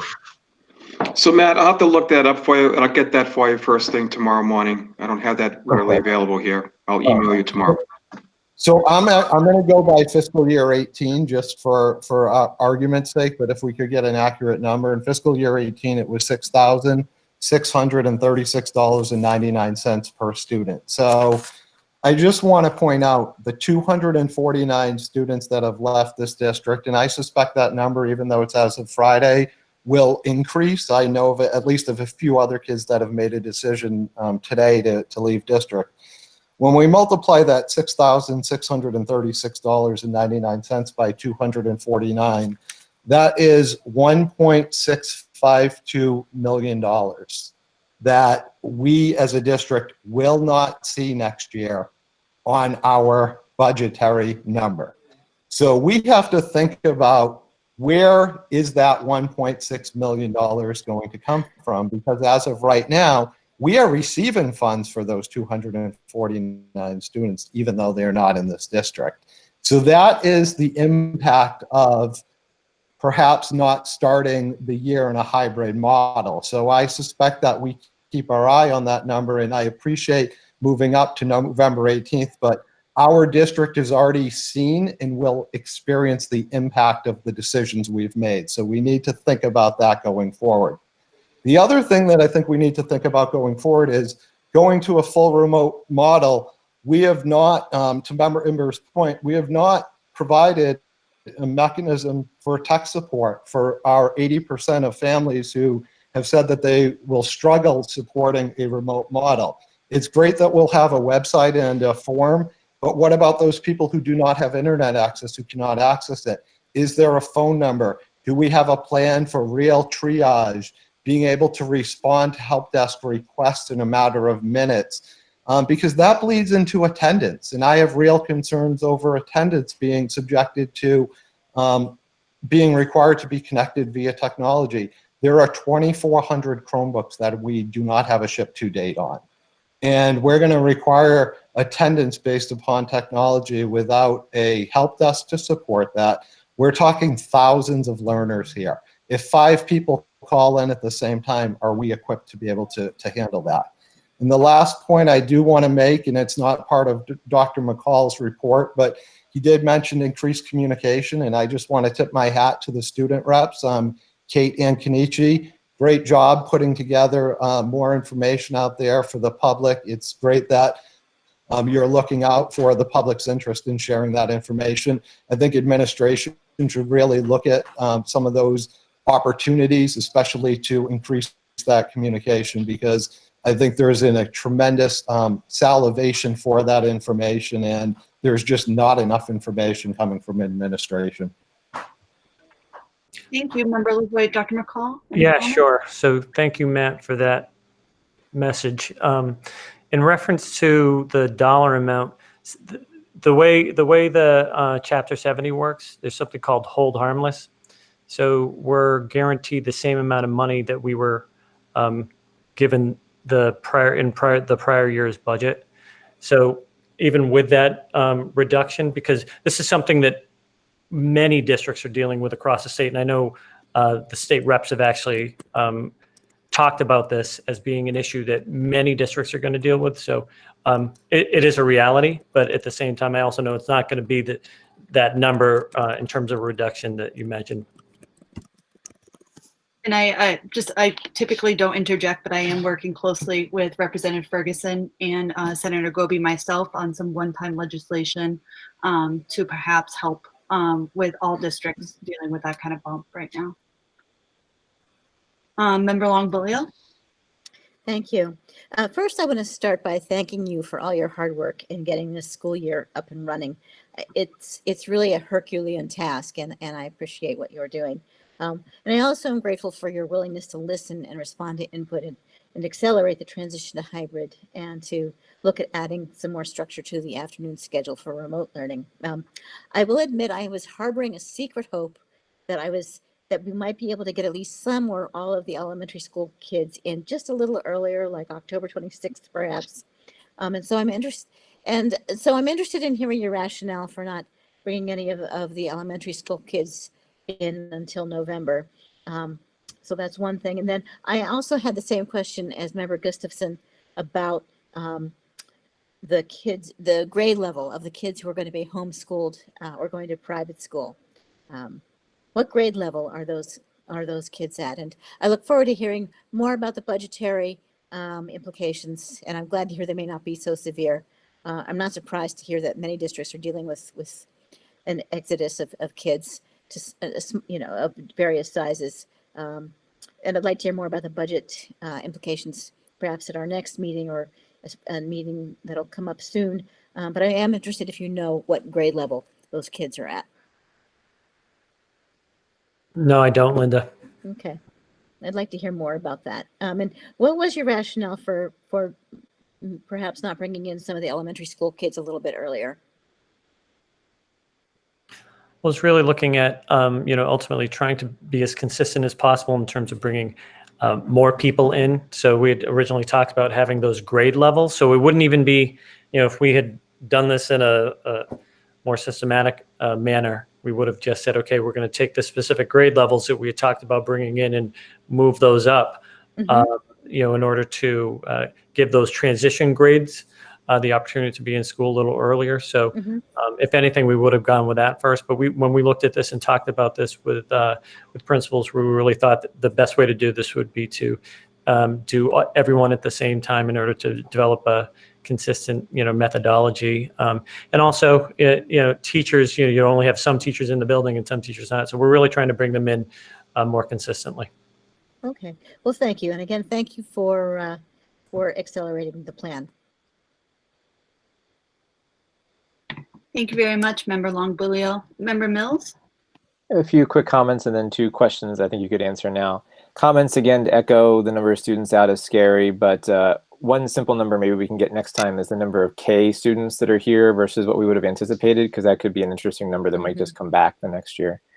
For PD, I really encourage you to let the teachers know what their agenda is. I've heard from some teachers that they don't have the information yet. I don't know if they got sent it when we got sent it, but I like to go into a meeting myself with a clear agenda so I know how to prepare and what to anticipate. So I encourage you to let the teachers know as soon as possible. I encourage you to consider today's DESE. They came out right before this meeting with lots of resources for professional development. So I encourage you to share it with the teachers. And I encourage you to collect substantive feedback from the teachers on the quality of the PD. That could be something that downstream could inform future PD offerings. So meaningful assessment would be useful if we're spending 10 days of their time. Transportation money, still in the back of my head at Business and Finance next week. I really want to hear about how we're dealing with paying for last year and where that money went, if that's going to E&D or where that money is reserved. So next week, I'd like to hear that at Business and Finance. I've heard from some service providers with the concern that they wouldn't have enough partitions in the classroom. So if you're doing speech or whatever therapy, I just encourage us to make sure that we have not just a partition per school, but that we have enough partitions and no service providers are operating right across from a student without some partition. So finally, 2 quick questions. I'll just throw them out there, then you can answer them if you can. One, the hybrid plan. I know you're working on the remote plan. I don't want the hybrid plan right today, but I know you're going to be working on it. I just want to get a sense of the date when parents may see at least the November hybrid plan, so that when you have a poll that goes out to see who's going to stay remote, who's going to go hybrid, that they'll actually know what they're voting for. And my second question is pretty specific is, what's the status of music education in the middle and high schools in terms of cuts? Are there strings in the middle school? Is there still music in the high school? How is that curricularly being affected by our cuts? So those are my 2 questions for right now. So in reference to a date associated with that, Ken, I'll have to get back to the committee on that in terms of looking at something around the specific hybrid model that I'd want to share with everyone to say, okay, here's exactly what it's going to look like. This is how it's going to play out. I probably say a week or 2 down the road. In reference to Strings was part of the reduction, so that was still in that tier 2, I believe, reduction model. We still have our music and chorus and everything like that up at the high school. And the regular music programs at the middle school are still in foreign language. Of the middle school is still on, just not strings. Right. Daryl, can Yeah, I? those weren't reductions. Okay. Would you like me to respond regarding the partitions? Sure. I have had many conversations with some related service providers regarding PPE and the shields, the tabletop shields. I have asked that our related service providers continue to use a mask, and if they feel necessary, to use a shield, because they'll be in close proximity to students within some service settings. The shield may give a false sense of security if the shield is a tabletop shield. We've also purchased masks that have a clear opening around the mouth and have those available, particularly for speech and language or other providers that are working particularly with young children who may be more frightened or really disorientated by not being able to see the full facial expression of the provider, whether that be an ABA teacher or a related service provider. So we have some workarounds, and they're workarounds just to ensure that everybody's using the best PPE possible.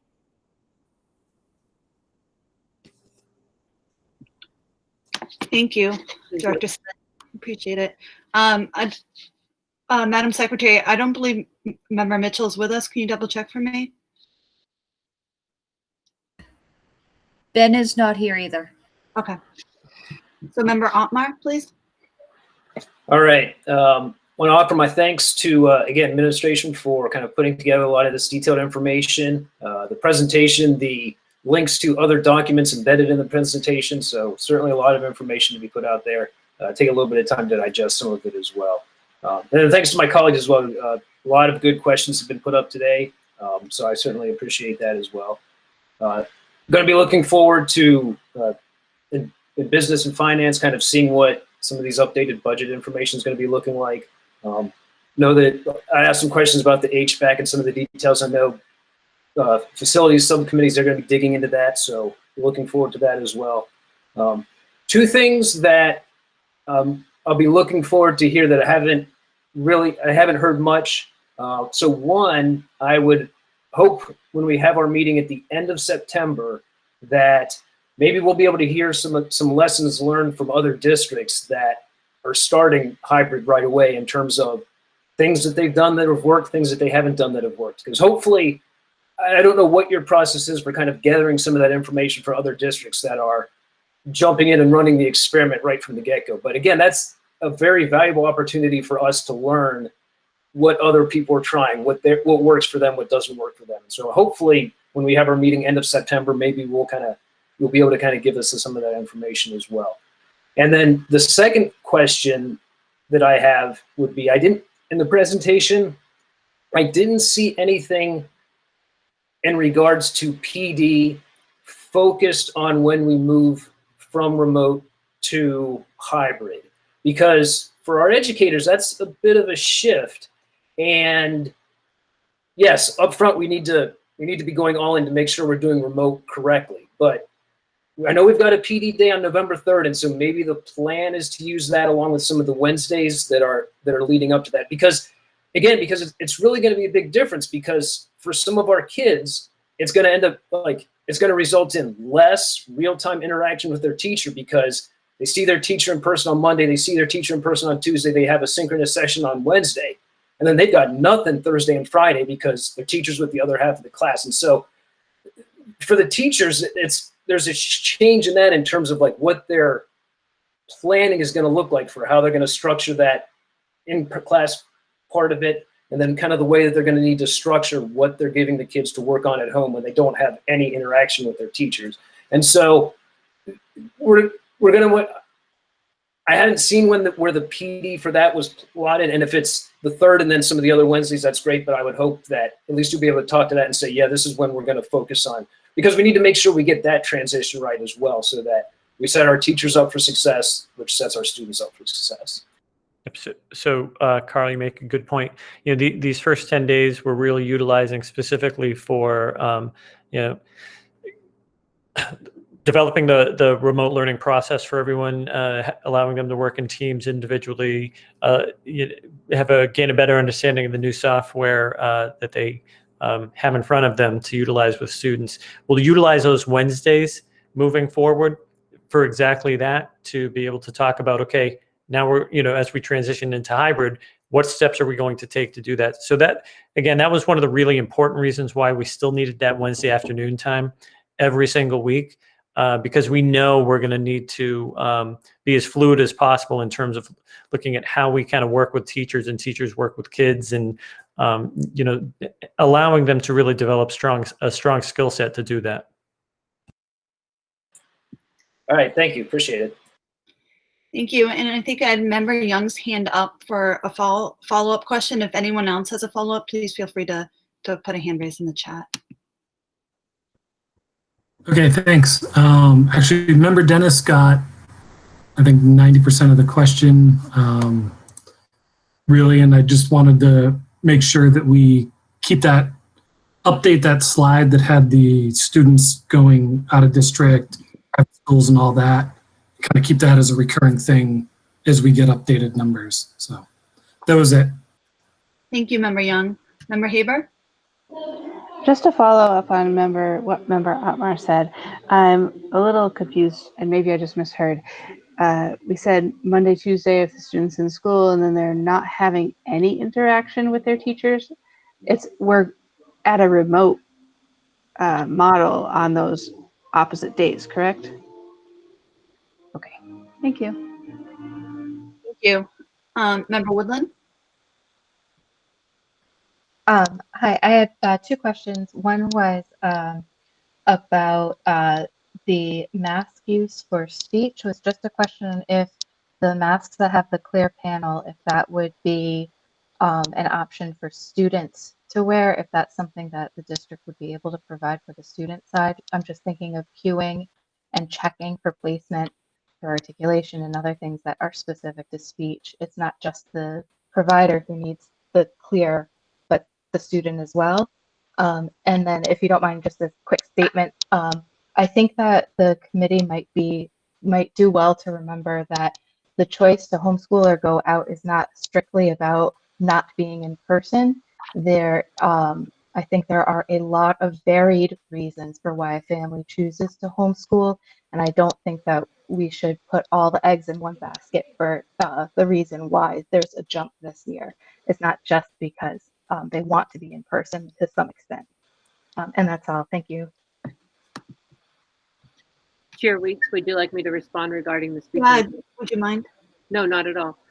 We do have a number of masks with the clear opening available. I have already been talking with some speech providers about how they would perhaps put it in the student's bag and have it come back and forth so it could go home and get sanitized, particularly for our students who are working on articulation and we need to see their little mouths. Thank you. Thank you, Director Smith. Member Long-Balil?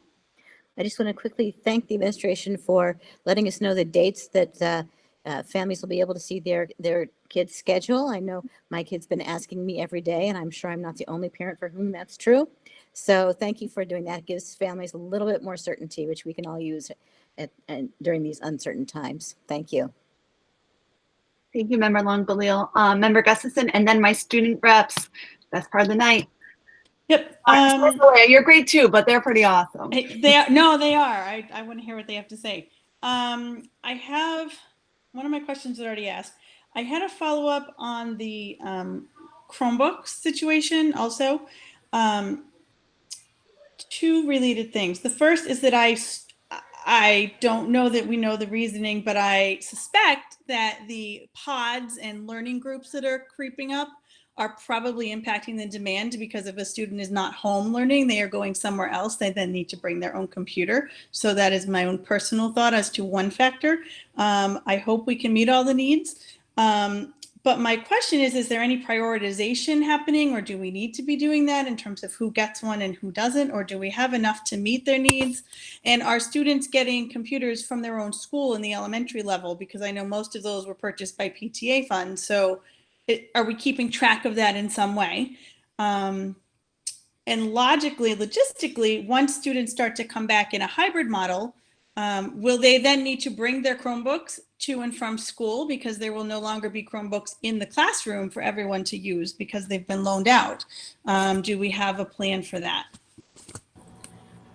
Well, your last point hits on kind of one of the biggest challenges we'll have to deal with, and a lot of it will depend on the timing of the new Chromebooks we've purchased. So your first question about having enough, at the current rate of requests, it's getting close, but I think we're going to have enough.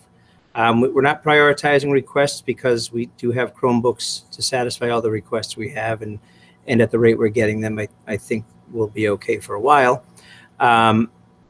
We are handing them out at individual schools for the individual students who have requested them.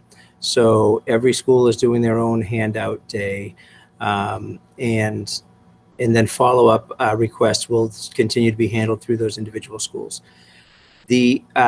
My hope is that what will happen is, before we go hybrid, we will be able to roll out the one-to-one Chromebooks for middle school students, thereby collecting a bunch of Chromebooks that have been loaned to them and repopulating some carts in the elementary schools so that we have some devices on hand. Having the students who borrow Chromebooks bring them to class will be helpful to an extent, but remember, we're not loaning Chromebooks to everybody, so that means not every student's going to have one when we come back in hybrid. Thank you for that clarification. So I have Catherine and Kimichi, so we'll start with you guys. Feel free to use your 2 minutes or anything else you need. Good to see you guys. Perfect, thank you. I just have a few questions that I would like to have answered. So we have a different schedule for remote, at least at the high school, than we usually do when we're in normal in-person. Is that schedule going back to how it normally is the minute we start hybrid for everyone, or how is that schedule change working? I can jump in there, Daryl. Catherine, we're going to, when people are back in the school, more than likely the schedule will change. And so you'll be getting a different one. When the kids are still remote, we haven't quite figured out all those details, if it'll look similar to the changed high school schedule that you'll get when you're there in person, or whether it'll be more similar to what the remote one is right now. So we're working on that, and we'll get you guys that information as soon as we kind of get to that next step. Perfect. My next question is specifically for the tech director. I know that the website's being created, but the high school usually asks specific questions to a different email. Should we be using that site now, or are we going to be just asking the person we usually ask? So are you referring to our technology staff at the high school? Yeah. So for student issues, and most of them have to do with Chromebooks, you should continue to contact the tech office at the high school. So the new website will primarily be intended for parents and students working from home who have a technology problem that they can't solve for themselves and the teachers can't solve for them. Okay, perfect. Thank you. Another question I had was, we had talked about how we were deciding homerooms before, whether it was based on bus routes or things like that. Do we have a final decision on how those homerooms were made? Not yet. Okay. My next thing, can someone just explain how attendance at the high school is going to work? I'm still a little bit confused on that, about something about half day you have to be present or something, but how are we taking attendance? Yeah, so you'll let's just say you're in AP Physics. You're checking in, you're there. teacher will mark you off. So it's different at the high school because you're moving around from class to class. That other example was really more for K-8. Okay, perfect. Do you have a plan on how it's going to work yet? It's going to look similar to the way you have it right now. It's that if you are remote and you're absent, so let's just say, I'm the teacher, I've got 20 kids or whatever, 20 kids in the class and only 18 are there. Well, you're remote that day, so you would be remote absent. Okay, perfect. And then we had said no on acrylic dividers in classrooms, but are there any exceptions to classes that will be using those acrylic dividers? It depends. Maybe. Okay. I'm not sure. Okay, that's all I have. Thank you all so much. Hello. Again, so to the point. Well done. Kenichi, how are you this evening? Good. I have some questions as well. Go So for it. if hotspots don't work, what other backup plans do you have? Mr. Scott. Or you want it? So, yeah. You're dealing with that with one or two. Yeah, and this is a small number of families, and we're working with them directly. And there are some low cost and no cost internet services available to families with who qualify for low income status. We have our hotspots. We ordered hotspots that work with AT&T and Verizon. Well, they're separate hotspots, so we try to figure out what cell signal works best there. My point is not that they won't work. My point is that they should be used as a last resort. And also, what exactly happened to the fee for transportation? Because I remember hearing that we couldn't start hybrid because it cost too much to clean the buses, to take care of the buses between each route. This may be just, I might be seeing something wrong here, but is the bus fee going to be well covered when we go to hybrid? Yeah, so what we're doing is we're looking at what the costs are going to be. I believe we have another meeting with our bus company later on this week to kind of go through where we're at with that. Okay. That's about it for me. Thank you. Thank you. And to Dr. McCall, Kenichi raises a fantastic question at the end there. If we can get an update after that meeting, I'm sure the whole committee would appreciate it. All right, guys, thank you so much. Member Otmar, you're not as exciting as the kids, but I'll take you next. Just to kind of clarify what was said and then what Member Haber had said. So if you could, talking hybrid, so like if Member Haber and I are in, say, Deputy Burlow's class, and she's white cohort, I'm green cohort. So white cohort, she's there on Monday and Tuesday. And so she's real person interaction. That Monday and Tuesday, I've got basically 2 days where I'm working on whatever Deputy Burlow gave me the previous Friday. So I don't have any real person interaction because he's in the classroom with her and the other people. And then Wednesday, it's this, everyone's online synchronous. And then Thursday and Friday, I'm in his class, and Member Haber gives the, all right, this is what I want you to work on Thursday and Friday. Is that my correct understanding of how that works? Because it doesn't seem, I had heard that it was remote, but the remote model of like teachers teaching and broadcasting. Okay.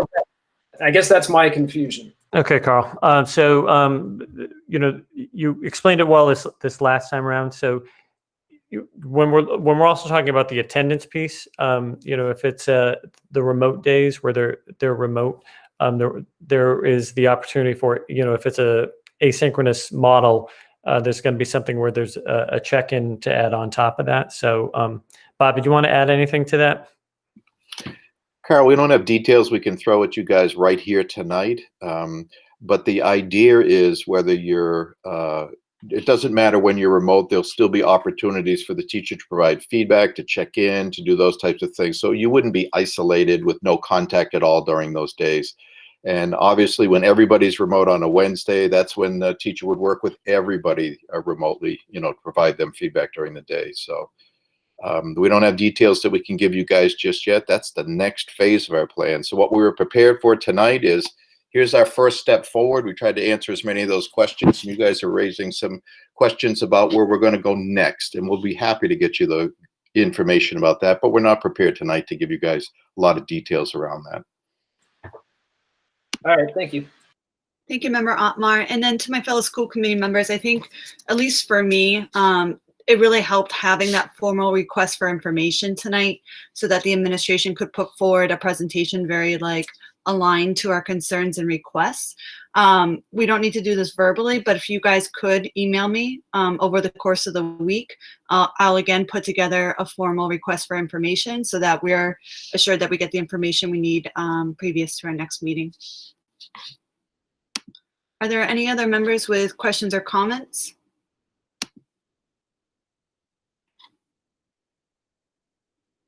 Kenichi, go ahead. When can we expect this second step of report, Mr. Berlow? I don't have you said this is the first step of it is, today. sir. Yes, when will and part of when this is is training of all teachers over the next 10 days, and then we're going to be ratcheting it up for what's going to happen when we go hybrid, which is starting on October the 5th. So it'll be prior to that. Okay, thank you. Catherine? I'm sorry, I just have one more question. What ultimately changed the decision to make it all grades going back instead of phasing in toward the transition? Sorry. Good question. No, that's an awesome question. I think I already talked about that, Catherine, where we said that we had talked with the building principals about this in terms of having consistency with getting everyone in. That was really the driver behind that. Thank you. Any other member questions? All right. I do have, let me see, 1, 2, 3. I have 6 comments for public comment. And again, members of the public, if you'd like to have your comment heard, I'll obviously check back through my inbox before ending the meeting tonight. Our first comment tonight comes from Stacia Smith, who states, I was wondering if the elementary age student would be giving a math book to use at home. Will teachers be printing or providing work pages? Will students be lent books from teacher libraries? This person doesn't want her first grader on a screen for 6 hours a day. For example, a day sent from Houghton had students engaged in online work all day with age-appropriate breaks. Start at 8:55 a.m.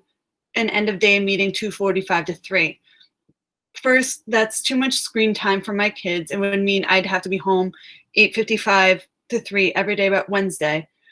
I would prefer a similar day and structure as my middle school age children. Instruction in the AM and independent work in the afternoon. It would give her family more flexibility. Thank you very much. Next, we have a comment from Michelle Lagana, who states, last March, teachers changed their entire way of teaching in a weekend, and they were working with never before seen situations. School districts had to develop extensive plans to accommodate the what-ifs. There has been an enormous toll on all of us, and now that the numbers are decreasing, teachers and administrators will go back to work as usual. But when children go back to school, how will they cope for being in the grade they're not prepared for? Educational is a fundamental right that our children need and deserve. Every child deserves a free and appropriate education. The question now is, how do we educate our children in a pandemic? The 3 models we have to choose from are in-person learning, hybrid learning, and remote learning. Governor Baker reported that 70% of school districts will either do a full return in person or learning or a hybrid of remote and in-person learning. He also stated that 30% are pursuing a fully remote model. How much education is our children missing? Before the pandemic, children received a full day of education 5 days a week, totaling 180 days, providing the most effective learning environment.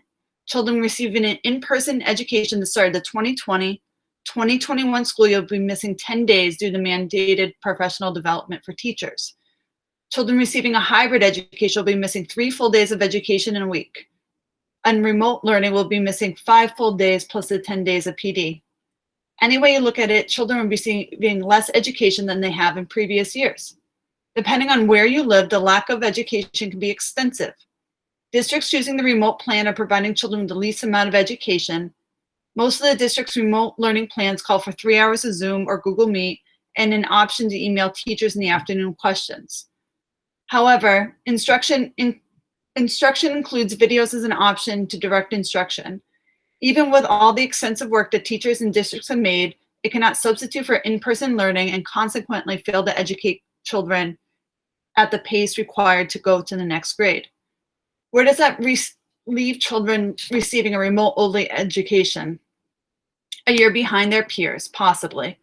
While all children have the start of the 2021 school year to catch up on 3.5 months of schooling in the spring, those with in-person learning, as they're instructing students for a full day, or even hybrid as they're educating students for 2 full days, as opposed to remote learning providing 5 half days.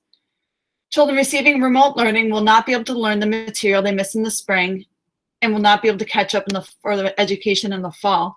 Missing this much education will negatively affect the projection of their education. Children in IEPs are the students who are hit the hardest with the remote learning model. Districts cannot provide all the services children need to access curriculum, leaving children on IEPs without adequate education. How does this affect families? Families who are paying taxes for the schools operating for full in-person learning, leaving families to spend additional money for tutors. It's safe to say a student's emotional well-being will be negatively impacted through remote learning and other changes we can't yet understand by staying home all day on devices and not being in school. The long-term effects of students being isolated will be enormous. With remote learning, children miss out on socialization, structured school day, and human contact, not to mention the stress of trying to catch up on their learning. With all that being said, the question remains, how do we educate our children during a pandemic? Do we wait till there's a vaccine or when there's 0 cases reported to send children back? Also, how do we weigh the risks of in-person learning versus the dangers of missing education? We look at scientific data and listen to experts in the field and listen to their recommendations. Experts such as pediatricians and the CDC, who after analyzing data, are currently saying that it's safe for in-person learning with the necessary precautions in place. We look to other professions that already opened their doors and had successes. Taking all this under consideration, administrators of schools, principals, and teachers who are experts in the field of education need to ethically determine what's in the best interest of children. 70% of districts are honestly looking at the long-term effects for children at the start of the school year. Sadly, for the other 30%, by choosing the remote learning model, districts are not looking to long-term effects this will cause, and unfortunately will never replace the learning lost to the students. Next tonight, from Nicole Senzi at 7 Karen Drive in Sterling, Massachusetts. To whom it may concern, it is alarming to find out that the PTO of Houghton Elementary will have to use the majority of their funds towards website subscriptions of IXL, Lexia Core 5, and more because the district's not including all grades in these subscriptions. Why is the district creating such hardship on the school's PTOs to support these subscriptions? Second, it was noted that the example schedule for elementary school students was a draft that was sent to DESE for approval. Well, why is the principal now telling us that the schedule is everyone starting at 8:55 and the district demanded this? For Sterling, that brings a concern of inconsistency in scheduling normal day, which starts at 9:15. This is the schedule we had, a 20-minute differential in starting times that appears to be the same to the one sent to DESE. I would like to have confirmation that the district is not going to be changing school start times, and the remote portion of the school year and the hybrid portion of the school year will have the same consistent scheduled starting times with ending times adjusted to meet DESE requirements. In conclusion, I want to thank the school committee members for all their hard work and extra meetings you've had to have all summer. It's not easy, and I'm thank you for you all. Sincerely, Mrs. Sensi. Next this evening, a comment from Kathleen Knowlton at 235 Myrick Road in Princeton. Hi, could you please clarify on the reference to DESE and using the rates of COVID infection for Holden to determine safety in the district? Is this a recommendation or a requirement? If this is a recommendation, is the district considering evaluating individual schools for varied reopening plans based on individual town COVID metrics? Next tonight, from Christina Naiman, who is an elementary school teacher in the district. Hi there. It appears that elementary parents will not find out the names of their children's teacher until 9/9. Outreach to families from teachers is scheduled to take place on the next day, 9/10 and 9/11. This leaves us 24 hours for teachers to connect with parents to schedule potential times for virtual outreach. I urge the district to reconsider reconsider releasing teacher names to elementary parents no later than Monday, September 7th. This would allow 2 days for teachers to connect with parents to schedule virtual outreach. Parents may be able to open their schedules if they have more than 24 hours notice. A second comment tonight from Michelle Lagana on Joel Scott Drive. How can the special education director incorrectly state the DESE guidelines for special education and then violate IEPs? Families can request a team meeting to discuss their child's remote learning plan, and an amendment can be made to the IEP for new benchmarks for skills that the student lost due to COVID and remote learning. If a child has PT, OT, SPL, or BCBA for direct services on their IEP, those professionals need to provide the remote learning instruction to your student and not an aide. And then she quotes 2 DESE things. Schools and districts must not communicate or implement any blanket policies that preclude team meetings or evaluations from occurring or altering the team process described in the federal and state statutes and regulations.